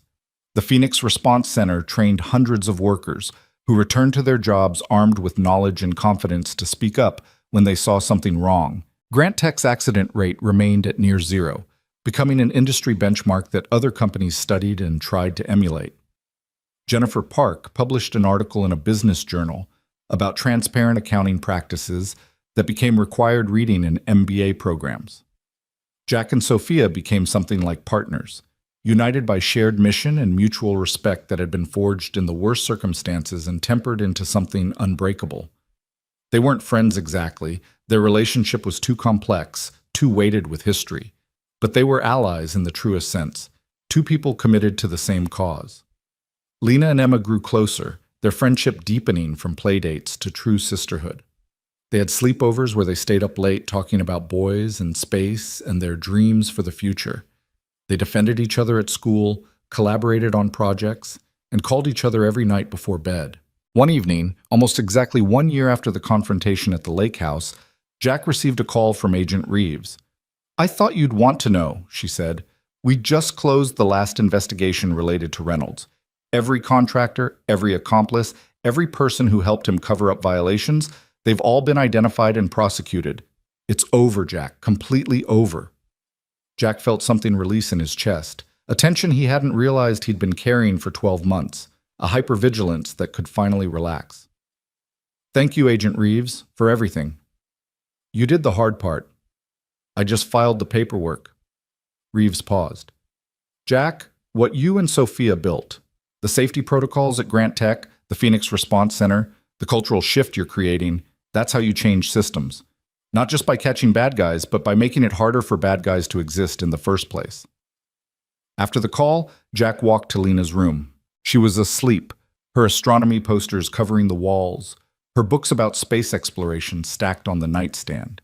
He stood in the doorway, watching her chest rise and fall with steady breaths, and allowed himself to feel something he hadn't felt in a very long time. Safety. True, deep, genuine safety. The monsters were gone. The investigations were closed. His daughter could sleep without fear, could dream about Jupiter and nebulae and distant galaxies without nightmares about gunfire and violence. They'd made it through. Somehow, impossibly, they'd survived. 2 years after the parking garage assault, the Phoenix Response Center held its first anniversary celebration. Over 300 people attended, workers who'd been trained, families of workers who'd been saved by whistleblowers who'd gone through the program, journalists who'd covered the Reynolds scandal and its aftermath. Jack stood at a podium, looking out at the crowd, and for once didn't feel the familiar anxiety of public speaking. These were his people, workers and fighters, and ordinary individuals who'd chosen to do extraordinary things. 2 years ago, he began, I was a mechanic who heard a child scream for help. I didn't think about consequences or costs or personal safety. I just responded because someone needed help. That's all any of us are trying to do here, respond when someone needs help. Whether it's stopping an assault, reporting a safety violation, or teaching someone how to protect themselves and their coworkers. We're all just responding to that same call for help. He paused, looking at Sophia, who stood at the side of the room with Emma and Lena. Someone once told me that heroes are just people who don't walk away. I don't know if that makes us heroes, but I know it makes us better than we were. And maybe that's enough. Maybe being better, helping where we can, refusing to walk away, maybe that's all anyone can ask of us. The applause was thunderous. Jack stepped away from the podium, feeling lighter than he had in years. After the celebration, after the crowds had dispersed and the center had emptied, Jack found himself alone with Sophia on the rooftop of the converted warehouse. The city spread out before them, millions of lights representing millions of lives, each one valuable, each one worth protecting. "We did it," Sophia said softly. "We actually did it. We stopped Reynolds. We changed Grant Tech. We created something that's going to save lives for years to come." "You did it," Jack corrected. "I just helped." "No, we did it together. I couldn't have done any of this without you." Sophia turned to face him. "Jack, I need to tell you something. Something I should have said 2 years ago, but was too proud and too scared to admit." "What's that?" "When I fired you, I knew it was wrong. I knew you'd saved Michael Chen's life, that you'd done exactly what any decent person would do. But I fired you anyway because I was afraid of bad publicity, afraid of looking weak, afraid of admitting that our safety protocols were inadequate. I sacrificed you to protect my image." Sophia's voice was thick with emotion. "And then, 2 years later, you saved my life. You saved my daughter. You risked everything to help me, even though I'd destroyed your career. That kind of grace, that kind of forgiveness. I don't deserve it, but I'm grateful for it every single day." Jack was quiet for a long moment, processing this confession, this vulnerability. "You know what I learned from all of this? People are complicated. We make mistakes. We fail. We let fear drive our decisions. But we can also choose to be better. You chose to be better, Sophia. That matters more than the mistake. I'm trying. Every day I'm trying to be the person I should have been all along. That's all any of us can do." They stood in silence, two people who'd been through hell together and had emerged scarred but stronger, broken but healing. "Jack?" Sophia's voice was tentative. "Thank you for not walking away, for being the hero the girls needed. The hero I needed." Jack smiled. "Heroes are just people who don't walk away. You taught me that." "No," Sophia said, smiling through tears. "You taught me that. I just wrote it down." 3 years after that night in the parking garage, on a crisp autumn evening when the leaves were turning gold and the air smelled of wood smoke and possibility, Jack returned home to find an envelope waiting for him. Inside was an invitation, Emma's 8th birthday party, with a handwritten note from the birthday girl herself. "Dear Mr. Jack, you have to come to my party because you and Lena are family now. Mom says families are the people who stay with you when things are hard. You stayed. That makes you family. Love, Emma. P.S. There will be cake." Jack read the note 3 times, each time feeling something shift in his chest. Grief for all they'd lost, gratitude for all they'd survived, hope for all they were building. He called Sophia. "We'll be there. Tell Emmalina and I wouldn't miss it for anything." "Jack, about the note, Emma wrote that herself. I didn't tell her to call you family." "I know, that's what makes it perfect." The party was everything a child's birthday should be. Laughter and games and too much sugar and moments of pure, uncomplicated joy. Jack watched Lena and Emma blow out candles together, watched them make wishes that he hoped with his entire being would come true, watched them live the childhood they deserved. Later, as the sun was setting and parents were collecting their children, Marcus Thompson pulled Jack aside. "You look happy, brother. Really, genuinely happy. When's the last time you felt that way?" Jack thought about it. "Maybe before Afghanistan, before I got injured, before everything fell apart." "And now?" "Now I'm building something instead of surviving something. There's a difference." Marcus smiled. "Yeah, there is. I'm proud of you, Jack. For everything you've done, everything you've become." "I'm just a man who heard a child scream and decided to help." "No, you're a man who heard a child scream and decided to change the world. That's different." That night, after Lena was asleep and the apartment was quiet, Jack sat at his kitchen table and wrote a letter. Not to anyone specific, but to the universe, to the future, to the version of himself who'd been sitting in the same spot 3 years ago, wondering if doing the right thing had been worth the cost. He wrote about Sophia and Emma, about the Phoenix Response Center, about Grant Tech's transformation. He wrote about the workers who were alive today because of safety protocols that hadn't existed 3 years ago. He wrote about Lena's dreams of space exploration and Emma's determination to become a scientist who solved impossible problems. He wrote about redemption and second chances and the strange mathematics of justice, where sometimes losing everything was the only way to find what truly mattered. At the bottom of the letter, he wrote a single line, the same line that had been written above the Phoenix Response Center's entrance, the motto that had guided everything they'd built. Heroes are just people who don't walk away. Jack folded the letter and placed it in a drawer, a message to his past self and his future self, a reminder of what they'd survived and what they'd become. The next morning, he woke to find Lena making breakfast, badly, enthusiastically, with pancake batter on the ceiling and flour on her clothes.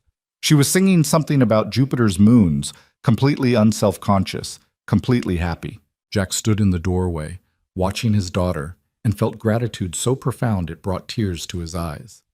This moment, this ordinary, perfect, impossibly precious moment, was what he'd fought for. This was what had been worth every cost, every sacrifice, every terrifying choice. His phone buzzed with a text from Sophia. New class starts today at the center. 25 students. Ready to change more lives? Always, Jack texted back. That's what we do. He helped Lena finish breakfast, drove her to school, and headed to the Phoenix Response Center, where 25 workers waited to learn how to protect themselves and their co-workers. Each one of them represented potential lives saved, future tragedies prevented, families that wouldn't have to grieve preventable deaths. Sophia met him at the entrance, carrying coffee and lesson plans, and the determined expression of someone who'd found her purpose. Together, they walked into the center, into the work that defined them, into the mission that had brought them together and transformed them both. Heroes are just people who don't walk away. They hadn't walked away. They'd stayed. They'd fought. They'd built something beautiful from something broken. And in the end, that was all that mattered. The story that had begun with a child's scream in a parking garage had become a story of redemption, of courage, of ordinary people doing extraordinary things because they refused to accept that the world had to be the way it was. Jack Miller, former Navy SEAL, former mechanic, former outcast, had become exactly what he'd always been: a protector, a defender, a man who heard calls for help and responded. Sophia Grant, former CEO who'd prioritized profit over people, had become something better, a leader who understood that success meant nothing if it was built on suffering, that wealth meant nothing if it cost human lives. Together, they'd created a legacy that would outlive them both, that would protect people they'd never meet, that would prove that integrity and courage and refusing to walk away could actually change the world. Years would pass. Lena would grow up to become an aerospace engineer, designing systems that kept astronauts safe in the hostile environment of space. Emma would become a corporate ethics consultant, teaching the next generation of executives that profit and morality weren't mutually exclusive. The Phoenix Response Center would expand to 12 locations across the country, training thousands of workers, preventing countless accidents, saving lives that would never know they'd been saved. Grant Tech would become the gold standard for safety culture, the company other corporations studied when they wanted to do better. And Jack Miller would continue to wake up every morning, grateful for the daughter sleeping down the hall, for the work that gave his life meaning, for the second chance he'd been given to be the man he'd always wanted to be. But all of that was still in the future. In this moment, on this ordinary Tuesday morning, 3 years after everything changed, Jack Miller stood in the Phoenix Response Center's training room, looked at 25 workers who'd come to learn how to save lives, and said the words that had become his creed, his purpose, his truth. Heroes are just people who don't walk away. So today, we're all going to be heroes. Let's get started. And they did. Because that's what heroes do. They don't walk away. They stay. They fight. They build. They make the world better, one choice at a time, one life at a time, one moment at a time. And sometimes that's enough to change everything.